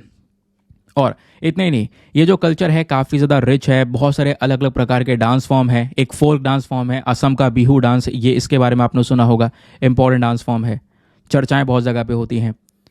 फिर बात आती है इसी रीजन के इकोनॉमिकल इंपॉर्टेंस के बारे में। इकोनॉमिकली नॉर्थ ईस्ट इंडिया का जो रीजन है दोस्तों, ये नेचुरल रिसोर्सेज में बहुत रिच है, भरपूर मात्रा में ये रिसोर्सेज पाए जाते हैं, चाहे वो टी हो, चाहे वो ऑयल हो, चाहे वो टिम्बर हो। टी की बात कर रहे हैं, चाय पत्ती, असम में आप देख पाएंगे कितना ज़्यादा प्लांटेशन होता है उसका। ऑयल हो गया, टिम्बर हो गया, ये सब, ये वुड वगैरह जो हो गया, वो सब यहाँ से मिल रहा है, क्योंकि मैंने आपको बताया ग्रीनरी ये रीजन आपको देखने को मिलेगा। इतना ही नहीं, इस रीजन में एक बहुत बड़ा पोटेंशियल है, ये बहुत बड़ा पावर हाउस है, लगभग 50,000 मेगावाट तक की हाइड्रो इलेक्ट्रिक पावर इससे जनरेट कर सकते हैं। इस रीजन में भरपूर मात्रा में फॉसिल फ्यूल्स के रिजर्व्स आपको देखने को मिलेंगे। इतना ही नहीं, इसका इकोलॉजिकल इंपॉर्टेंस भी बहुत ज़्यादा है। आज अगर हम देखते हैं बायोडाइवर्सिटी की बात करते हैं, तो जैसे मैंने आपको बताया कई सारे प्लांट्स और एनिमल्स की स्पीशीज़ है जो केवल इसी रीजन में पाई जाती हैं। इस पूरे रीजन में कई बार बियर जो है, यानी भालू की ऐसी स्पीशीज़ हैं जो केवल इसी रीजन में प्रेजेंट है और कहीं नहीं प्रेजेंट है। समझ रहे हैं? तो ये इंपॉर्टेंस नहीं तो क्या है इस रीजन का? इतना ही नहीं दोस्तों, अब क्या है, क्योंकि प्रॉब्लम्स इतनी ज़्यादा हो रही हैं, लगातार यहाँ पे कोई ना कोई ग्रुप खड़ा हो चुका है, अलग अलग मांग कर रहा है, तो इसी नॉर्थ ईस्ट इंडिया में करंट समय पर कई सारे प्रकार के चैलेंजेस भी हैं। तो आपसे अगर मेंस में क्वेश्चन पूछ लिया जाए, चैलेंजेस के बारे में पूछ लिया जाए, तो आप क्या बताएंगे? चलिए वो भी मैं आपको यहाँ पे क्लियर कर देता हूँ। सबसे पहली जो यहाँ पर चुनौती है इस रीजन में, वो है ये भारत से काफ़ी ज़्यादा अलग है, या भारत के साथ में इसकी जो कनेक्टिविटी है बहुत कमज़ोर है। Chicken knock corridor Siliguri corridor से जुड़ा हुआ है, तो प्रॉपर तरीके से जो फैसिलिटीज़ है वहाँ पे नहीं पहुँच पाती, सिंपल सा है। दूसरा, यहाँ पे lack of efficient infrastructure. North East India में अभी भी जो इंफ्रास्ट्रक्चर है वो बहुत ज़्यादा वीक है। जैसे रोडवे, वाटरवे, एनर्जी की अगर हम बात करेंगे तो कोई ज़्यादा अच्छा इंफ्रास्ट्रक्चर नहीं है। सोशल इंफ्रास्ट्रक्चर की बात करेंगे तो उसमें आपके एजुकेशनल इंस्टीट्यूशंस हो गए, हेल्थ फैसिलिटीज़ हो गई, वो भी प्रॉपर अवेलेबल नहीं है। और जबकि यहाँ पे अच्छी रोड हो, अच्छा एजुकेशन हो, अच्छा हेल्थ हो, तो यही एक मानव का विकास करता है। और मानव का विकास होगा, अच्छा कमाएगा, इकॉनमी ग्रो होगी उस पर्टिकुलर रीजन की। तो ये सब चीज़ें नहीं है, तो इस वजह से यहाँ पर नॉर्थ ईस्टर्न स्टेट्स के अंदर में इकोनॉमिकल बैकवर्डनेस काफ़ी ज़्यादा है, क्योंकि इंफ्रास्ट्रक्चर और फैसिलिटीज़ नहीं है। तो आज हमें यहाँ पर ये सब फैसिलिटीज़ प्रोवाइड करवानी होगी उस रीजन में स्टेबिलिटी को मेंटेन करने के लिए। फिर सबसे बड़ा जो इशू है इस रीजन में वो है यहाँ के टेरिटोरियल कॉन्फ्लिक्ट, जिसकी अभी हम बात कर रहे थे। आपस में बॉर्डर को लेकर विवाद है। सबसे ज़्यादा बॉर्डर डिस्प्यूट असम को लेकर आपको देखने को मिलेंगे। फिर जगह जगह पर अलग अलग टेरिटरीज़ की मांग की जा रही है, तो इस वजह से यहाँ पर जो हिंसाएं हैं वो बहुत ज़्यादा हैं। आतंकवाद भी आपको देखने को मिलेगा। तो इंसर्जेंसी और टेररिज्म यहाँ पे एक बड़ा हथियार है, जिसकी वजह से कई बार दंगे भड़के हैं। नॉर्थ ईस्टर्न स्टेट्स के अंदर अगर आप देखेंगे तो लगातार इंसर्जेंट एक्टिविटीज़ इंक्रीज हुई हैं। मणिपुर रिसेंटली आपने देखा है कितना ज़्यादा चर्चाओं में रहा है ना। और उसके अलावा भारत से काफ़ी ज़्यादा अलग कह सकते हैं कि ये करंट समय पर देखने को मिलता है। तो इसलिए भी सुधार करने की ज़रूरत है। तो क्वेश्चन यहाँ पर आपका ये आ जाएगा कि आप मान लो आपने ये सब चीज़ें बताई, चैलेंजेस बताई, फिर आपसे सामने पूछ लिया जाएगा तो क्या गवर्नमेंट कुछ कर नहीं रही है क्या? गवर्नमेंट के अगर कुछ कदम उठाए गए हैं तो बताइए वो कौन कौन से स्टेप्स हैं जिसके माध्यम से हम नॉर्थ ईस्टर्न इंडिया के डेवलपमेंट की बात कर रहे हैं। तो जब बात करते हैं इंफ्रास्ट्रक्चर की तो दोस्तों इसमें भारतमाला परियोजना है, जहाँ पे हम इंडिया को पूरी तरह से भारत का जितना भी हिस्सा है, चाहे वो हमारा नॉर्थ हो, चाहे वो हमारा वेस्टर्न रीजन हो, चाहे वो हमारा ईस्टर्न सेक्शन हो, तीनों को आपस में जोड़ने की बात करते हैं। दूसरा यहाँ पे रीजनल कनेक्टिविटी स्कीम है, उड़ान स्कीम।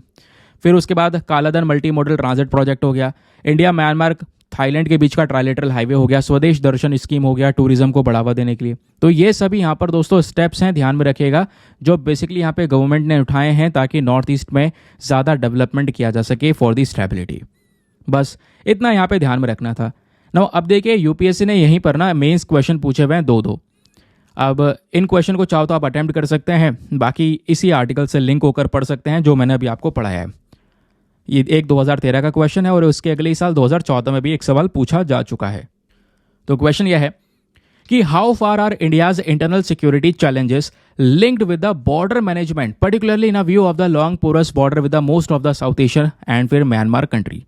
अब मामला क्या सुनिए, भारत के अंदर में कई बार जो इंटरनल सिक्योरिटी हमारे देश के अंदर में जो सुरक्षा है इसको लेकर कई बार प्रॉब्लम्स देखने को मिलती हैं और ये ज़्यादातर प्रॉब्लम बॉर्डर के मैनेजमेंट को लेकर हैं।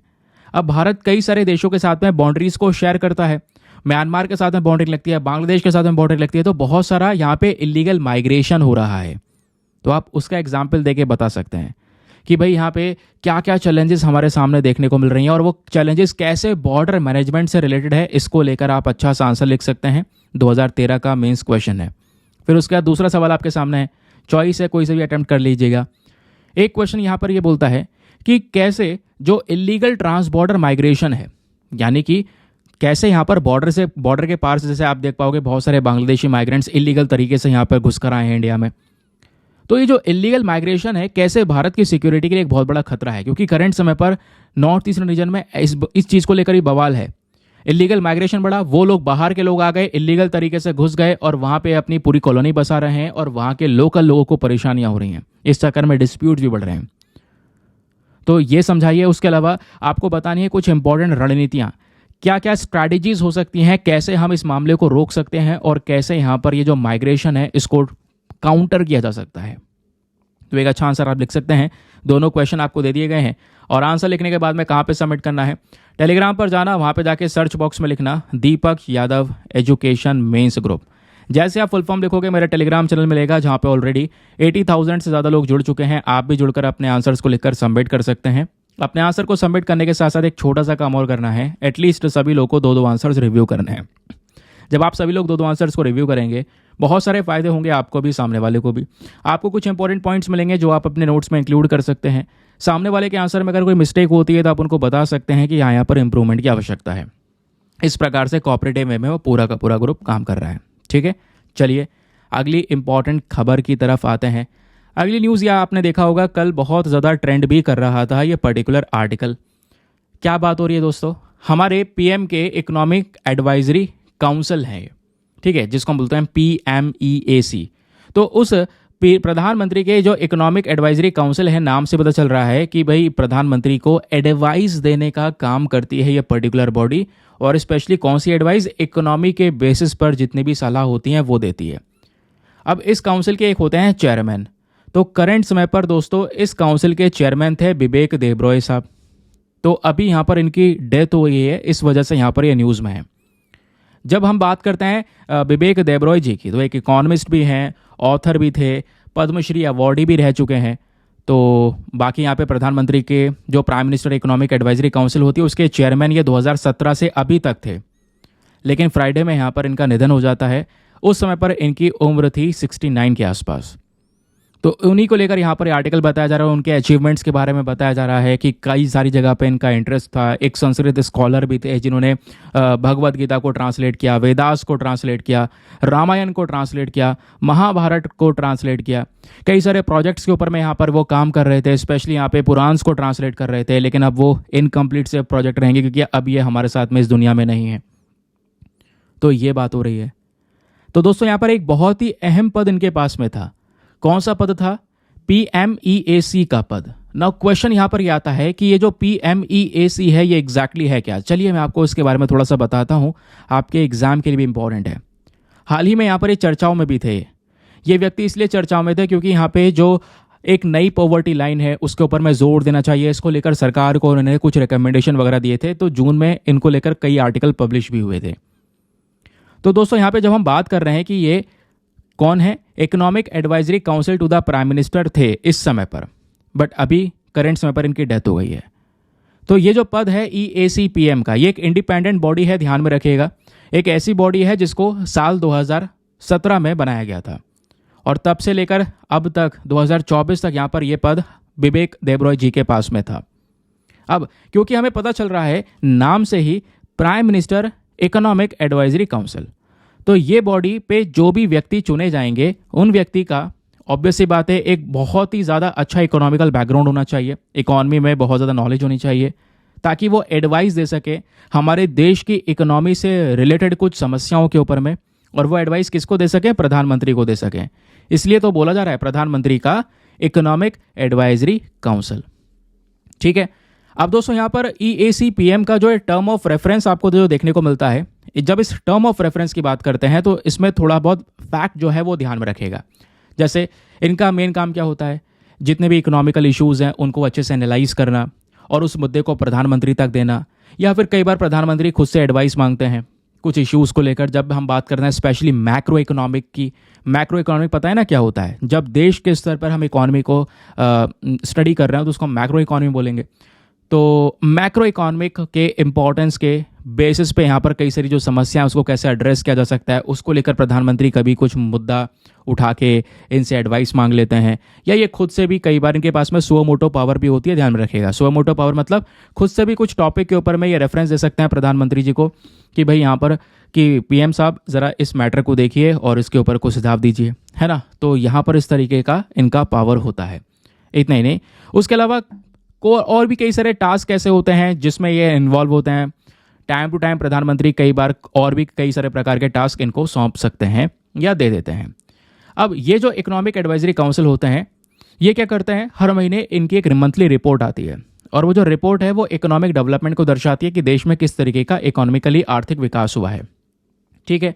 अब ये रिपोर्ट्स तैयार करके दी जाती है प्रधानमंत्री जी को। उसके अलावा ये वो पर्सनैलिटी होते हैं जो कि हमारे इकोनॉमिक ट्रेंड्स को रेगुलर बेसिस पे मॉनिटर कर रहे होते हैं। उसके अलावा मैंने बताया जो जितने भी अपडेट है इकोनॉमी को लेकर वो तुरंत प्रधानमंत्री तक पहुंचाए जाते हैं। फिर क्वेश्चन यहाँ पे आता है कि ये जो काउंसिल है इकोनॉमिक एडवाइजरी काउंसिल, क्योंकि एक काउंसिल है ये तो इसमें कई सारे मेंबर्स होंगे, है ना। तो इसका कॉम्पोजिशन सर होता क्या है ज़रा ये जानिए। इकोनॉमिक एडवाइजरी काउंसिल का जो मेन हेड होते हैं वो होते हैं इसके चेयरमैन। ध्यान में रखिएगा, ये बॉडी ही हेड की जाती है एक चेयरमैन के माध्यम से, लेकिन इस चेयरमैन के साथ साथ इसमें कुछ इकोनॉमिस्ट और एक्सपर्ट्स और भी प्रेजेंट होते हैं जो अलग अलग एकेडमिया, रिसर्च इंस्टीट्यूशन या प्राइवेट सेक्टर से भी लाए जाते हैं। वो सब मिलकर यहाँ पे दोस्तों क्या करते हैं? डिस्कशंस करते हैं, इकोनॉमी को लेकर अपनी एडवाइसेस या रिपोर्ट्स वगैरह प्रिपेयर करते हैं। लेकिन क्वेश्चन ये है कि सर आपने यहाँ पर यह बताया कि इसमें कितने मेंबर्स होंगे, ये नहीं बताया आपने, केवल ये बताया है कि इसमें मिक्स ऑफ इकोनॉमिस्ट और एक्सपर्ट्स होते हैं। नंबर टू बी प्रिसाइज यहाँ पे नहीं बताया गया है। तो ध्यान रखिएगा दोस्तों, कोई फिक्स डेफिनेशन है ही नहीं, कोई प्रॉपर मात्रा में डेफिनेशन नहीं है कि भाई हाँ कितने नंबर्स ऑफ लोग यहाँ पे प्रेजेंट होंगे इस काउंसिल के अंदर में। तो एक इंटरेस्टिंग क्वेश्चन आपसे बन सकता है कंफ्यूजन क्रिएट करने के लिए। तो आपको पता होना चाहिए यहाँ पे कोई भी ऐसा डेफिनेशन नहीं है नंबर्स का, कितना भी स्टाफ हो सकता है, एग्जैक्ट नंबर नहीं पता। ठीक है। बाकी ये जो काउंसिल है क्या काम करता है ये हम समझ ही चुके हैं। फिर उसके अलावा कई बार administrative, logistic, planning, budget purpose, NITI Aayog, इन सब के लिए भी यहाँ पर एक इम्पॉर्टेंट बॉडी के तौर पर कह सकते हैं ये सर्व करता है काउंसिल। तो एक इंटरलिंक आपको इनके बीच में भी देखने को मिल जाता है। ठीक, चलिए अगली इंपॉर्टेंट खबर पर आते हैं। अगला न्यूज़ हमारा बेसिकली आज का एडिटोरियल सेक्शन होने वाला है।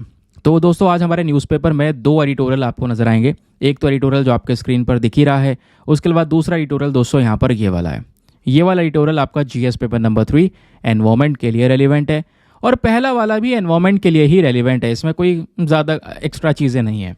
तो दोस्तों यहाँ पे मैटर क्या है, आइए मैं आपको एक एक करके समझाता हूँ कि राइटर यहाँ पे क्या कहना चाहते हैं। पहला एडिटोरियल ये लिखा गया है रक्षित शेट्टी के थ्रू, एक रिसर्च एनालिस्ट हैं तक्षशिला इंस्टीट्यूशन के अंदर में। तो ये किस चीज़ के बारे में बात कर रहे हैं? COP29 मीटिंग के बारे में। सर पहला वर्ड हमने अंडरलाइन कर दिया है COP29। कोप का मतलब क्या है? कॉन्फ्रेंस ऑफ पार्टीज 29 की हम बात कर रहे हैं। 29 डिनोट करता है कि भाई ये आपकी बार ये 29वां समिट है, एक बड़ा मीटिंग।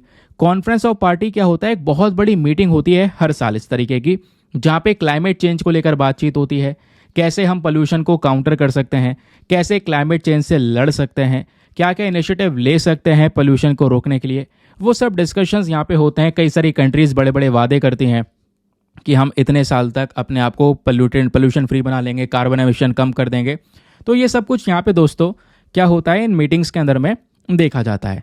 अब होता यह है, ये मीटिंग बड़ी वाली आने वाली है, ये ध्यान रखिएगा। कॉन्फ्रेंस ऑफ पार्टी 29 का समिट होगा। ये कब से कब तक होगा? 11 नवंबर से लेकर 22 नवंबर के बीच में ये समिट चलेगा। कहाँ पे चलेगा? अज़रबैजान का एक शहर है बाकू, यहीं पर यह पूरा समिट चलने वाला है। और दोस्तों सबसे इंपॉर्टेंट बात यह बताया जा रहा है, इसमें हर एक कंट्री प्रेजेंट होने वाला है और एक नए नए गोल सेट करे जाएंगे, जैसे मैं आपको बता ही चुका हूँ। और अज़रबैजान ने स्पेशली अपनी साइड से कुछ इंपॉर्टेंट इनिशिएटिव रख दिया है। अज़रबैजान ने यहाँ पर यह बोला है कि हम लोग बात करने वाले हैं कि कैसे बैटरी स्टोरेज को बढ़ाया जा सकता है, कैसे अपने इलेक्ट्रिसिटी नेटवर्क को बढ़ा सकते हैं, कैसे जो मीथेन पोल्यूशन है इसको काउंटर कर सकते हैं। इन सब को लेकर डिस्कशन होगा। आज अगर हम लोग बात करते हैं एक तरफ अपने क्लाइमेट चेंज की, तो देश भर में जो लगातार गर्मी बढ़ रही है, टेम्परेचर बढ़ रहा है, उसके पीछे का रीज़न क्या है? उसके पीछे का रीज़न है ग्लोबल वार्मिंग। तो दोस्तों ये जो ग्लोबल वार्मिंग होती है कैसे होती है? जब आप पोल्यूशन पैदा करेंगे तो पोल्यूशन में कार्बन भी बहुत ज़्यादा एमिट हो रहा है और मीथेन भी बहुत ज़्यादा एमिट हो रहा है। लेकिन हम कार्बन को तो हमेशा देख लेते हैं, हमेशा कार्बन एमिशन की बात कर रहे होते हैं, लेकिन हम मीथेन को नज़रअंदाज कर देते हैं। लेकिन कार्बन से बड़ी प्रॉब्लम आज के समय पर मीथेन बना हुआ है, क्योंकि यहाँ पे दोस्तों जितना भी ग्लोबल वार्मिंग है, अगर आप इसको प्री इंडस्ट्रियल एरा से भी काउंट करेंगे तो करंट समय पर सबसे ज़्यादा जो एमिशन है वो मीथेन का देखने को मिलेगा। तो मीथेन को काउंटर करना ज़रूरी है। मीथेन वैसे ख़त्म हो जाएगा, कार्बन लंबे समय तक टिका रहता है, लेकिन मीथेन को अगर हम टैकल कर लेंगे तो इससे भी भारी इंपैक्ट पड़ेगा कि हमारे क्लाइमेट चेंज को काउंटर करने के ऊपर में, ये बताया गया। लेकिन दूसरी तरफ अगर आप देखेंगे, जब हम बात करते हैं मीथेन एमिटर के मामले में, तो इसमें यूएस हो गया, चाइना हो गया और भारत हो गया। ध्यान रखिए, मैं ये सीक्वेंस बता रहा हूँ। अमेरिका नंबर 1 है, चाइना नंबर 2 है और तीसरे नंबर पर है दोस्तों हमारा इंडिया। और ये तीनों कंट्रीज़ जो सीक्वेंस बताई हैं, ये किस आधार पे बताई हैं? ये सबसे बड़े पोल्यूशन एमिटर हैं। सबसे ज़्यादा यहाँ पे दोस्तों प्रदूषण हो रहा है इन तीनों देशों से पूरे दुनिया में, ठीक है। और ये सब वो कंट्रीज़ है जहाँ पे जो नॉन CO2 है, यानी कि मीथेन, कार्बन वाले की हम बात नहीं कर रहे हैं, मीथेन जो है स्पेशली वो सबसे ज़्यादा यहाँ पे रिलीज़ हो रहा है। और स्पेशली नवंबर का महीना जो 2023 वाला था, यहाँ पे चाइना ने अपना पूरा नेशनल प्लानिंग लॉन्च की कि हम मीथेन को कंट्रोल करेंगे। लेकिन ये जब प्लान जो है दोस्तों, इसके ऊपर ज़्यादा काम नहीं किया गया। एक तरफ अगर आप देखेंगे तो लड़ाई भी लगी पड़ी है यूएस चाइना के बीच में, सबसे तेज़ी से कौन एक सुपर पावर बनेगा।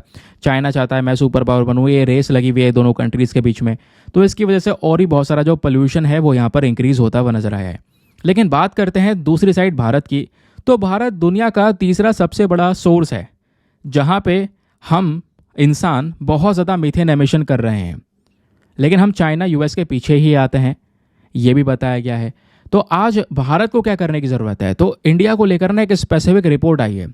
बताया ये जा रहा है कि इंडिया 3rd बाइनियल अपडेट के अकॉर्डिंग अगर हम बात करेंगे तो इस रिपोर्ट के अकॉर्डिंग भारत को कार्बन एमिशन कम करने के लिए बहुत सारी चीज़ों पे ध्यान रखना होगा। क्योंकि दोस्तों जब हम लोग बात करते हैं मीथेन एमिशन की, तो मीथेन कई सारी जगह से निकलता है। जैसे लाइव स्टॉक की बात करते हैं, पशुपालन की बात करते हैं, गाय भैंस को पाल रहे हैं, है ना, तो उस गोबर से भी मीथेन निकल रहा है। उसके अलावा दोस्तों मीथेन हमारे एग्रीकल्चर सेक्टर, जब चावल की खेती करते हैं, है ना, तो उस वहाँ से भी जो है मीथेन रिलीज़ होता है। तो मीथेन बड़ी प्रॉब्लम है।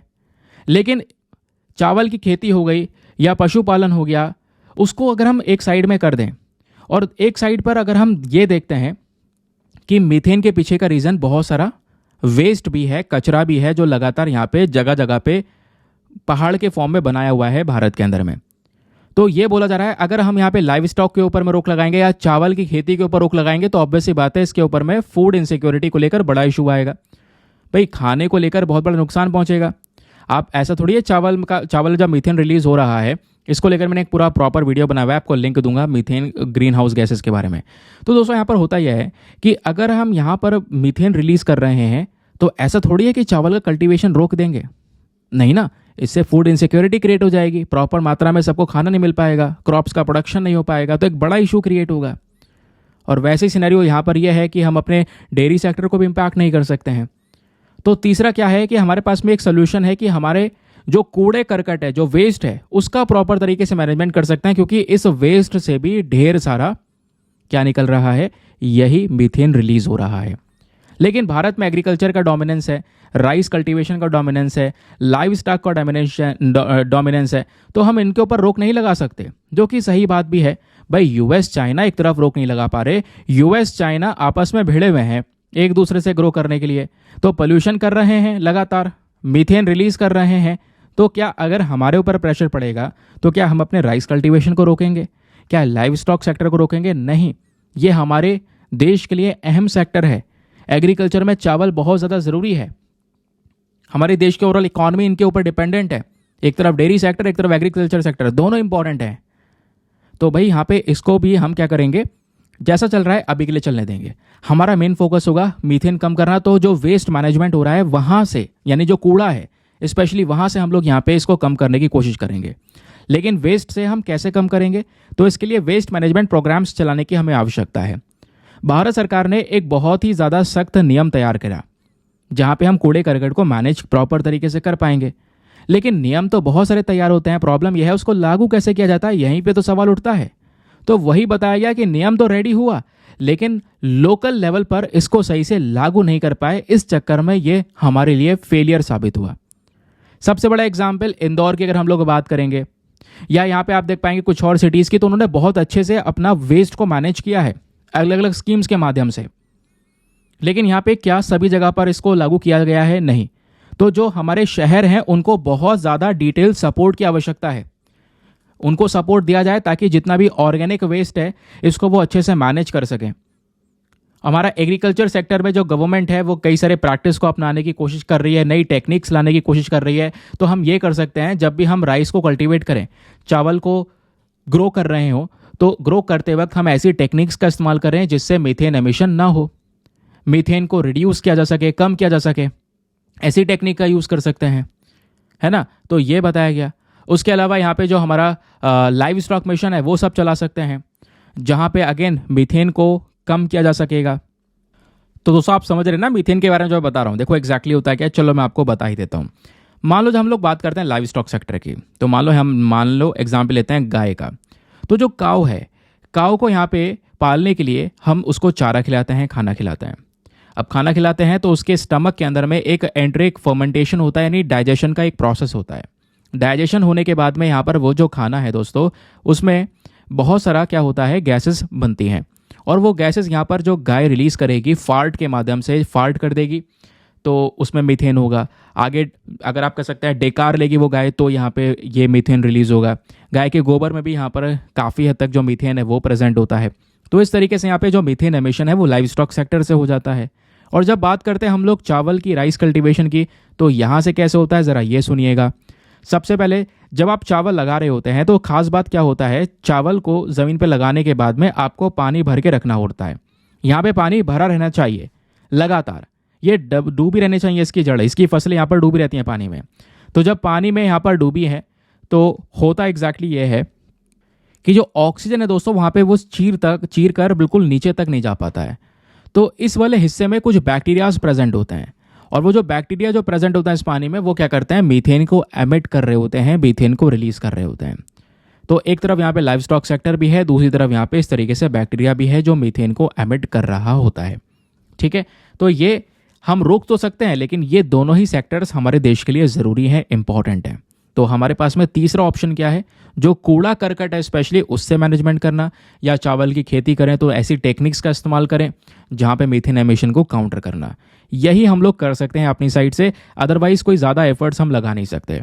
तो मीथेन एक बड़ा इशू होने वाला है आपकी बार के COP29 वाले इस मीटिंग के अंदर में, जो 11 नवंबर से 22 नवंबर तक चलेगा। यहाँ पे भारत सरकार फोकस करेगी इंपॉर्टेंट पॉलिसीज़ के ऊपर में, इनिशिएटिव्स के ऊपर में। आज भारत को ज़रूरत है इंटरनेशनल सपोर्ट की, कि भाई बाहर से हमें सपोर्ट मिले, जहाँ पे थोड़ा पैसा भी प्रोवाइड करवाया जाए, फाइनेंस प्रोवाइड करवाया जाए, ताकि हम इस तरीके का टेक्निकल सपोर्ट ले सकें, नए नए इनोवेशंस कर सकें और ये इस मीथेन को यहाँ पे काउंटर कर सकें। समझ गए? तो ये यहाँ पे राइटर का कहना है। आई होप आपको क्लैरिटी अच्छे से मिल चुकी है। चलिए दोस्तों, कोई समस्या हो नीचे कमेंट सेक्शन में बताइएगा। बाकी चलते हैं अगले एडिटोरियल की तरफ। अगला जो एडिटोरियल है, यहाँ पर एक राइटर हैं जिनका नाम है रोहिणी नीलेकर्णी। तो इन्होंने यहाँ पर इस आर्टिकल को लिखा है और ये क्या बात करती हैं? ये बात करती हैं सीधा तमिलनाडु के नीलगिरी फॉरेस्ट के बारे में, नीलगिरी रिजर्व्स के बारे में। तो क्या है मैटर, चलिए मैं आपको बताता हूँ। इन्होंने थोड़ा स्टोरी वगैरह शेयर किया है कि पहले कहाँ रहती थी, घूमने गई तो नीलगिरी पसंद आया, वहाँ पे घर लिया, वहाँ पे रहने लगी, तो अपनी थोड़ी स्टोरी वगैरह शेयर की है। चलिए थोड़ा जल्दी से यहाँ पर इनकी स्टोरी बताता हूँ। इनका कहना यह है कि आज से लगभग 20 साल पहले, लगभग गर्मियों का महीना हुआ करता था, समय था या सन था 2004। उस समय पर ये घूमने गई थी तो उन्हें काफ़ी ज़्यादा पसंद आई एक जगह, तमिलनाडु की कुन्नूर। अब कुन्नूर किसे पसंद नहीं आएगा, सभी को पसंद आएगा यार, है ना। तो कुन्नूर एक बहुत अच्छी जगह आपको देखने को मिलेगी घूमने के लिए। कुन्नूर से ऊटी का नाम सुना होगा, वो थोड़ा सा दूर है। हिल स्टेशन ये सभी जगह पे टूरिस्ट जाते हैं घूमने के लिए। तो ये गई और इनको वो जगह बहुत पसंद आई। कुछ समय बाद इन्होंने यहाँ पे घर भी लिया, फिर वहाँ पे इन्होंने रहना शुरू किया। कुछ समय रहती थी, कुछ समय नहीं रहती थी। तो ये बात कर रही है नीलगिरी बायोस्फीयर रिजर्व की, तमिलनाडु के कुन्नूर वाले रीजन की। वहीं पर आपको ये नीलगिरी बायोस्फीयर रिजर्व देखने को मिलेगा। ये जो बायोस्फीयर रिजर्व है दोस्तों, ये आज के समय पर पहला यूनेस्को के थ्रू डिक्लेयर किया हुआ बायोस्फीयर रिजर्व है हमारे देश का, जो लगभग 5500 स्क्वायर किलोमीटर में फैला हुआ है। ये नीलगिरी बायोस्फीयर रिजर्व, ये पूरा जंगल कर्नाटका, केरला और तमिलनाडु, इन तीनों राज्यों में फैला हुआ है। तीनों राज्य आसपास हैं, कर्नाटका ऊपर है, केरला नीचे है और तमिलनाडु इसके बगल में है। तो यहाँ पर तीनों राज्यों के जो मीटिंग पॉइंट्स हैं, यहाँ पे आपको ये नीलगिरी बायोस्फीयर रिजर्व देखने को मिल जाता है। सिंपल हो गया। अब दोस्तों यहाँ पे बताया ये जाता है इनके थ्रू कि ये नीलगिरी बायोस्फीयर रिजर्व वो जगह है जहाँ पे बहुत सारे अलग अलग प्रकार के फ्लोरा और फौना की स्पीशीज़ प्रेजेंट हैं। कई सारे ऐसे फूल की, पेड़ पौधों की प्रजातियाँ प्रेजेंट है, जानवरों की प्रजातियाँ प्रेजेंट है, जो बाकी कहीं पर नहीं पाई जाती हैं दुनिया में। फिर कुछ ऐसी मेडिसिनल प्लांट्स आपको यहाँ पर देखने को मिल जाएंगे, जिसमें नाम है बेलोएप्सी नर्वोसा प्लांट आपको देखने को मिल जाएगा, जो इरुलर ट्राइब यहाँ की यूज़ करती है। उसके बाद कुछ और भी ऐसी प्लांट्स की स्पीशीज़ हैं, बहुत फ़ायदेमंद है एक इंसान के लिए, उसमें दवाइयों वाली शक्तियाँ देखने को मिलती हैं, ऐसा इनका कहना है। तो जगह जो है बहुत इंपॉर्टेंट है, लेकिन यहाँ पे इस जगह की प्रोटेक्शन करना भी तो ज़रूरी है ना। तो राइटर वही फोकस करती हैं कि इस जगह का प्रोटेक्शन करना हमारी जिम्मेदारी होनी चाहिए, लेकिन इसके प्रोटेक्शन के लिए गवर्नमेंट अकेले यहाँ पर सारी जिम्मेदारी नहीं ले सकती, क्योंकि ये बोलती है, गवर्नमेंट बोलती है कि जो वाइल्ड लाइफ प्रोटेक्शन एक्ट है 1972 का और wild life protection amendment act है 2022 का, अगर हम इन पर्टिकुलर एक्ट्स के माध्यम से देखें तो गवर्नमेंट कहती है कि हम इसको पूरी तरह से रेगुलेट कर लेंगे, देख लेंगे। ये सरकार की रिस्पॉन्सिबिलिटी है कि उस एरिया में यहाँ पे सुरक्षा प्रदान करना। लेकिन क्या गवर्नमेंट कर पा रही है वाकई में? नहीं। तो दोस्तों यहाँ पे क्या करना होगा? राइटर बोलती हैं इस बायोस्फीयर रिजर्व में बहुत सारी ट्राइबल कम्युनिटी रहती है, जिनको अच्छी अच्छी जानकारी है उस रीजन की, वो लंबे समय से रह रहे हैं वहाँ पर। तो भाई उन कम्युनिटीज़ की सहायता हम क्यों नहीं ले सकते? उन कम्युनिटीज़ को भी इन्वॉल्व कर लो ना, उनको साथ में ले लो, साथ में मिलकर यहाँ पे काम करो, तो आप अच्छे से प्रोटेक्शन प्रोवाइड करवा पाओगे। उनको चप्पा चप्पा जगह पता है वहाँ पर कि कहाँ पर क्या चीज़ें प्रेजेंट है, कैसे क्या चीज़ ग्रो हो रही है। तो वही यहाँ पे बताया गया, क्योंकि प्रॉब्लम्स ये है क्योंकि इन हिल स्टेशंस में ह्यूमन एक्टिविटीज़ इंक्रीज हो गई हैं, और ह्यूमन एक्टिविटी जितनी इंक्रीज होगी उतने चैलेंजेस बढ़ेंगे, टूरिज्म बढ़ेगा, लोग घूमने जाएंगे, उतना ज़्यादा यहाँ पर कूड़ा करकट देखने को मिलेगा, जो हो रहा है एग्जैक्टली, है ना। तो टूरिज्म अगर आप देखेंगे तो वो है। उसके अलावा लोकल कम्युनिटीज़ भी वहाँ पे आपको अच्छी मात्रा में देखने को मिलेंगी, और लोकल कम्युनिटीज़ जो प्रेजेंट है दोस्तों, वो कुछ लोग वहाँ पे खेती बाड़ी कर रहे हैं, एग्रीकल्चर कर रहे हैं, एग्रीकल्चर सेक्टर में इन्वॉल्व है ना। कुछ लोग यहाँ पे अलग अलग सेक्टर्स में इन्वॉल्व आपको देखने को मिलेंगे। कुछ लोग यहाँ पर टी प्लांटेशंस यानी कि जो चाय पत्ती होती है उसको यहाँ पे ग्रो कर रहे हैं, है ना। तो अच्छी खासी वहाँ पे लोगों की ग्रोथ है। लेकिन अगर फार्मर्स एग्रीकल्चर सेक्टर में है तो वो ज़्यादा कीटनाशक का इस्तेमाल करते रहे हैं, फर्टिलाइज़र का इस्तेमाल करते रहे हैं, जिससे बहुत सारा जो प्रदूषण है वो हो रहा है ना। तो तेज़ी से समय बदल रहा है, तो हमारा एक फोकस होना चाहिए कुन्नूर वाला रीजन, जो एक बड़ा हिल स्टेशन माना जाता है, इसको पूरी तरह से साफ करना। जो हमारी स्टेट गवर्नमेंट है, डिस्ट्रिक्ट एडमिनिस्ट्रेशन है, इनका भी यहाँ पर एक बड़ा कह सकते हैं ड्रीम होगा नीलगिरीज वाले रीजन को पूरी तरह से कह सकते हैं डेवलप करने के ऊपर में। तो ये जो तीनों हिल स्टेशन है, चाहे वो ऊटी हो, कुन्नूर हो, कोटागिरी हो, ये तीनों जगह यहाँ पर हमारे पूरे देश से अलग अलग विजिटर्स को अट्रैक्ट करती हैं। तो करंट समय पर जो इनका प्लान है वो क्या है कि भाई यहाँ पे कार्बन एमिशन को कम कर देना, प्लास्टिक वेस्ट को यहाँ पर रिड्यूस कर देना, जानवरों की प्रोटेक्शन प्रोवाइड करवाना। क्योंकि आपने सुना होगा नीलगिरी ताहर के बारे में। नीलगिरी ताहर नाम का जो एनिमल है दोस्तों, जो बकरे की तरह दिखाई देता है, वो इसी रीजन में पाया जाता है और कहीं नहीं पाया जाता। वो एंडेमिक स्पीशी है, तो यहाँ पे उसकी तो प्रोटेक्शन प्रोवाइड करवानी होगी। तो ऐसे ही बोला जा रहा है कुछ ऐसे प्लांट्स की स्पीशीज भी हैं जिसको सुरक्षा देनी बहुत ज़्यादा ज़रूरी है। आज दोस्तों उसी रीजन में, नीलगिरी वाले रीजन में एक कम्युनिटी रहती है जिसका नाम है टोडा कम्युनिटी। टोडा कम्युनिटी यहाँ पे ब्लू माउंटेन्स में रहते हैं, लंबे समय से रह रहे हैं। आज इनकी संख्या बहुत ज़्यादा कम है, लेकिन ज्ञान जो है उस रीजन का वो बहुत ज़्यादा अनमोल है, बहुत गहराई से यहाँ पर उस रीजन का ज्ञान है।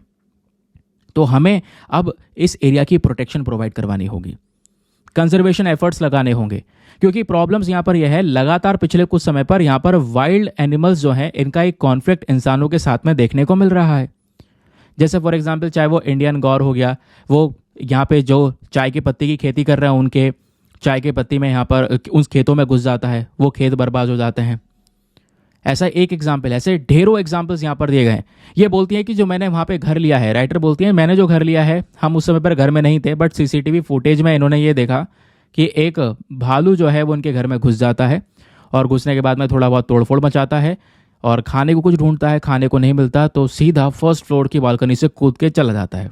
ऐसे यहाँ पे बोलती हैं। तो इस तरीके का एक कॉन्फ्लिक्ट क्रिएट हो जाता है, ह्यूमन वाइल्ड लाइफ कॉन्फ्लिक्ट, जहाँ पे इंसान जानवर के सामने है तो एक संघर्ष करना पड़ जाता है। या तो जान बचानी पड़ेगी, जान बचाने के लिए यहाँ पर उस जानवर को मार देता है, या फिर वो जानवर इंसान को मार देता है। तो ये एक बड़ी प्रॉब्लम है। यहाँ पे कह सकते हैं बहुत सारे लोग ऐसे हैं जो नेचर लवर हैं, वो घूमने जाते हैं।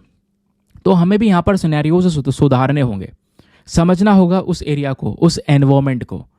तो जो एनिमल्स हैं वैसे वो बहुत ज़्यादा मतलब कह सकते हैं कि प्यारे हैं, प्यार किया जाता है। वहाँ पे जो लोग जाते हैं, घूमने जाते हैं, देखने जाते हैं एनिमल्स को भी, तो हमें यहाँ पे उनको कंजर्व करना होगा, बचाना होगा। लेकिन बचाते हुए एक यूनिक तरीका अपनाना होगा। और यूनिक तरीका में यही है कि सरकार अगर अपनी साइड से अपनाएगी तो उनके आजू बाजू में क्या करेगी, एक बाउंड्री बना देगी, जिससे यहाँ पर जंगल के अंदर तक ही उनका लिमिटेशन रह जाएगा, बाहर निकलने नहीं देंगे। तो मतलब थोड़ा दूर तक भी खुले एरिया में घूमने नहीं देंगे, तो उनके लिए बहुत ज़्यादा प्रॉब्लमेटिक होगा, उनको और जगह नहीं मिलेगी। तो यही बोला जा रहा है कि जो हार्ड बाउंड्रीज वगैरह होती हैं, जो ये वॉल वगैरह होती हैं, ये सही विचार नहीं है। इसके बदले में यहाँ पर क्या है, हम एक अच्छा नेटवर्क क्रिएट कर सकते हैं, एक अच्छे कंजर्वेशन एफर्ट्स अपना सकते हैं। आज हमारे पास में नई नई टेक्नोलॉजी है जिसमें सेंसिटिव कैमरा है, सैटेलाइट इमेजरीज हैं, सेंसर हैं, आर्टिफिशियल इंटेलिजेंस है, अर्ली वार्निंग के अलार्म्स वगैरह हैं। इन सब चीज़ों का इस्तेमाल कर सकते हैं। ये चीज़ें अच्छे से इम्पैक्ट डालेगा। इन सब चीज़ों का यूज़ कर सकते हैं ताकि हर एक एनिमल्स को अच्छे से ट्रैक किया जा सके, उसके बारे में जानकारी आपके पास में प्रॉपर तरीके से है। कोई अगर कॉन्फ्लिक्ट क्रिएट भी हो रहा है तो आपके पास में एक अर्ली अलार्म वाला सिस्टम है उसके थ्रू यहाँ पे लोगों को जानकारी दी जा सकती है, ये बताया गया। फिर राइटर यही बोलती हैं कि हमें इस पे विचार करना होगा। ठीक है, जो आज हम इस्तेमाल कर रहे हैं, बाउंड्री वगैरह बना रहे हैं, उसकी जगह कैमरा और ये सब चीज़ों का यूज़ किया जा सकता है। उसके बाद ये बोलती हैं कि भाई विचार करते करते कल दोस्तों हो जाएगा 3 नवंबर, आज 2 नवंबर है, तो कल 3 नवंबर हो जाएगा और 3 नवंबर को हम international day for biosphere reserve को सेलिब्रेट करते हैं। तो यहाँ पे हमें सोचना होगा इस नीलगिरी वाले बायोस्फीयर रीजन के ऊपर में, और हमें इसको इसी तरीके से प्रोटेक्शन प्रोवाइड करवानी होगी। और मोस्ट इम्पॉर्टेंटली यहाँ पे जितने भी कम्युनिटीज़, लोकल कम्युनिटीज़ प्रेजेंट है, उनको साथ में लेकर आना होगा, तभी आप इस एरिया को सही तरीके से सुरक्षित कर सकते हैं। That's it. ठीक है, चलिए अगला एडिटोरियल क्या है दोस्तों। अगला एडिटोरियल नहीं है, एक छोटा सा आर्टिकल है। अब यहाँ पे कोई ज़्यादा अपडेट नहीं है, बस खाली जीएसटी का जो कलेक्शन है वो यहाँ पर अब की बार बढ़ता हुआ नजर आया है। हर जब नया महीना शुरू होता है तो पुराने महीने में टैक्स कितना इकट्ठा हुआ वो बताया जाता है, हर बार की तरह इस बार भी ऐसा ही हुआ है। आज 2 नवंबर है, यानी अक्टूबर का महीना खत्म हो चुका है। तो अक्टूबर के महीने में दोस्तों किस तरीके की ग्रोथ हुई है वो यहाँ पर शेयर किया गया। अक्टूबर के महीने में आपकी बार जो हमारा goods and service tax collection है वो यहाँ पर शेयर किया जा रहा है। तो आपकी बार अच्छा खासा 1.87 लाख करोड़ का कलेक्शन हुआ है, जो पिछले कुछ समय पर डाउन चल रहा था, ये आप देख पाएंगे। लेकिन अब यहाँ पर छलांग मार गया है 1,87,346 करोड़ रुपीस का ये पूरा टैक्स कलेक्शन हुआ है अक्टूबर 2024 में। ठीक है, तो ये था दोस्तों आज का डिस्कशन। आई होप आपको मज़ा आया होगा। चलिए आते हैं आज के वर्ड ऑफ द डे पर। तो आज का वर्ड ऑफ द डे है हैलोड। हैलोड का मतलब क्या है? यह डिस्क्राइब करता है कुछ ऐसी चीज़ को जो यादगार हो, जो पवित्र हो, जो प्योर हो, होली हो, हाईली रिस्पेक्टेड हो, उसको हम यहाँ पर एज अ हैलोड उसके लिए वर्ड यूज़ करते हैं। फॉर एग्जाम्पल एक सेंटेंस यहाँ पे बनाया गया है, जो चर्च है वो एक बहुत ही ज़्यादा प्योर ग्राउंड पर खड़ा हुआ है, हैलोड ग्राउंड पर बना हुआ है। तो the church stands on hallowed ground, ये इसका एग्जाम्पल है।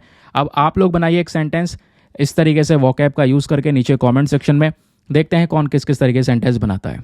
तो चलिए अब आते हैं दोस्तों आज के इंपॉर्टेंट क्वेश्चन की तरफ, जो स्टार्टिंग में आपसे पूछा गया था कि बताइए ये 4 सेक्टर्स हैं, इन चारों सेक्टर में से वो कौन सा सेक्टर है भारत का जिसको सबसे ज़्यादा और डायरेक्ट बेनिफिट मिलेगा अगर गवर्नमेंट कैपिटल एक्सपेंडिचर को बढ़ा देती है। तो दोस्तों इसका सही उत्तर है option number C, infrastructure and transportation sector को ही सबसे ज़्यादा फायदा मिलेगा। ठीक है, कैपिटल एक्सपेंडिचर गवर्नमेंट बढ़ाती है तो उसका सबसे ज़्यादा बेनिफिट इंफ्रास्ट्रक्चर और ट्रांसपोर्टेशन सेक्टर को मिलेगा, क्योंकि यहाँ पर कैपिटल एक्सपेंडिचर में हमारा फोकस होता है रोड्स को डेवलप करना, रेलवेज़ को डेवलप करना, बिल्डिंग्स वगैरह बनाना। तो इस वजह से यहाँ पर आपको option number C is the correct answer कि इन्हीं को डायरेक्ट बेनिफिट मिलेगा। बाकी दोस्तों ये था आज का सेशन। मिलेंगे आप लोगों से अगले वीडियो में। कैसा लगा सेशन नीचे कमेंट सेक्शन में अपने फीडबैक्स वगैरह शेयर कीजिएगा। आज के लिए bye bye, have a nice day, thank you and जय।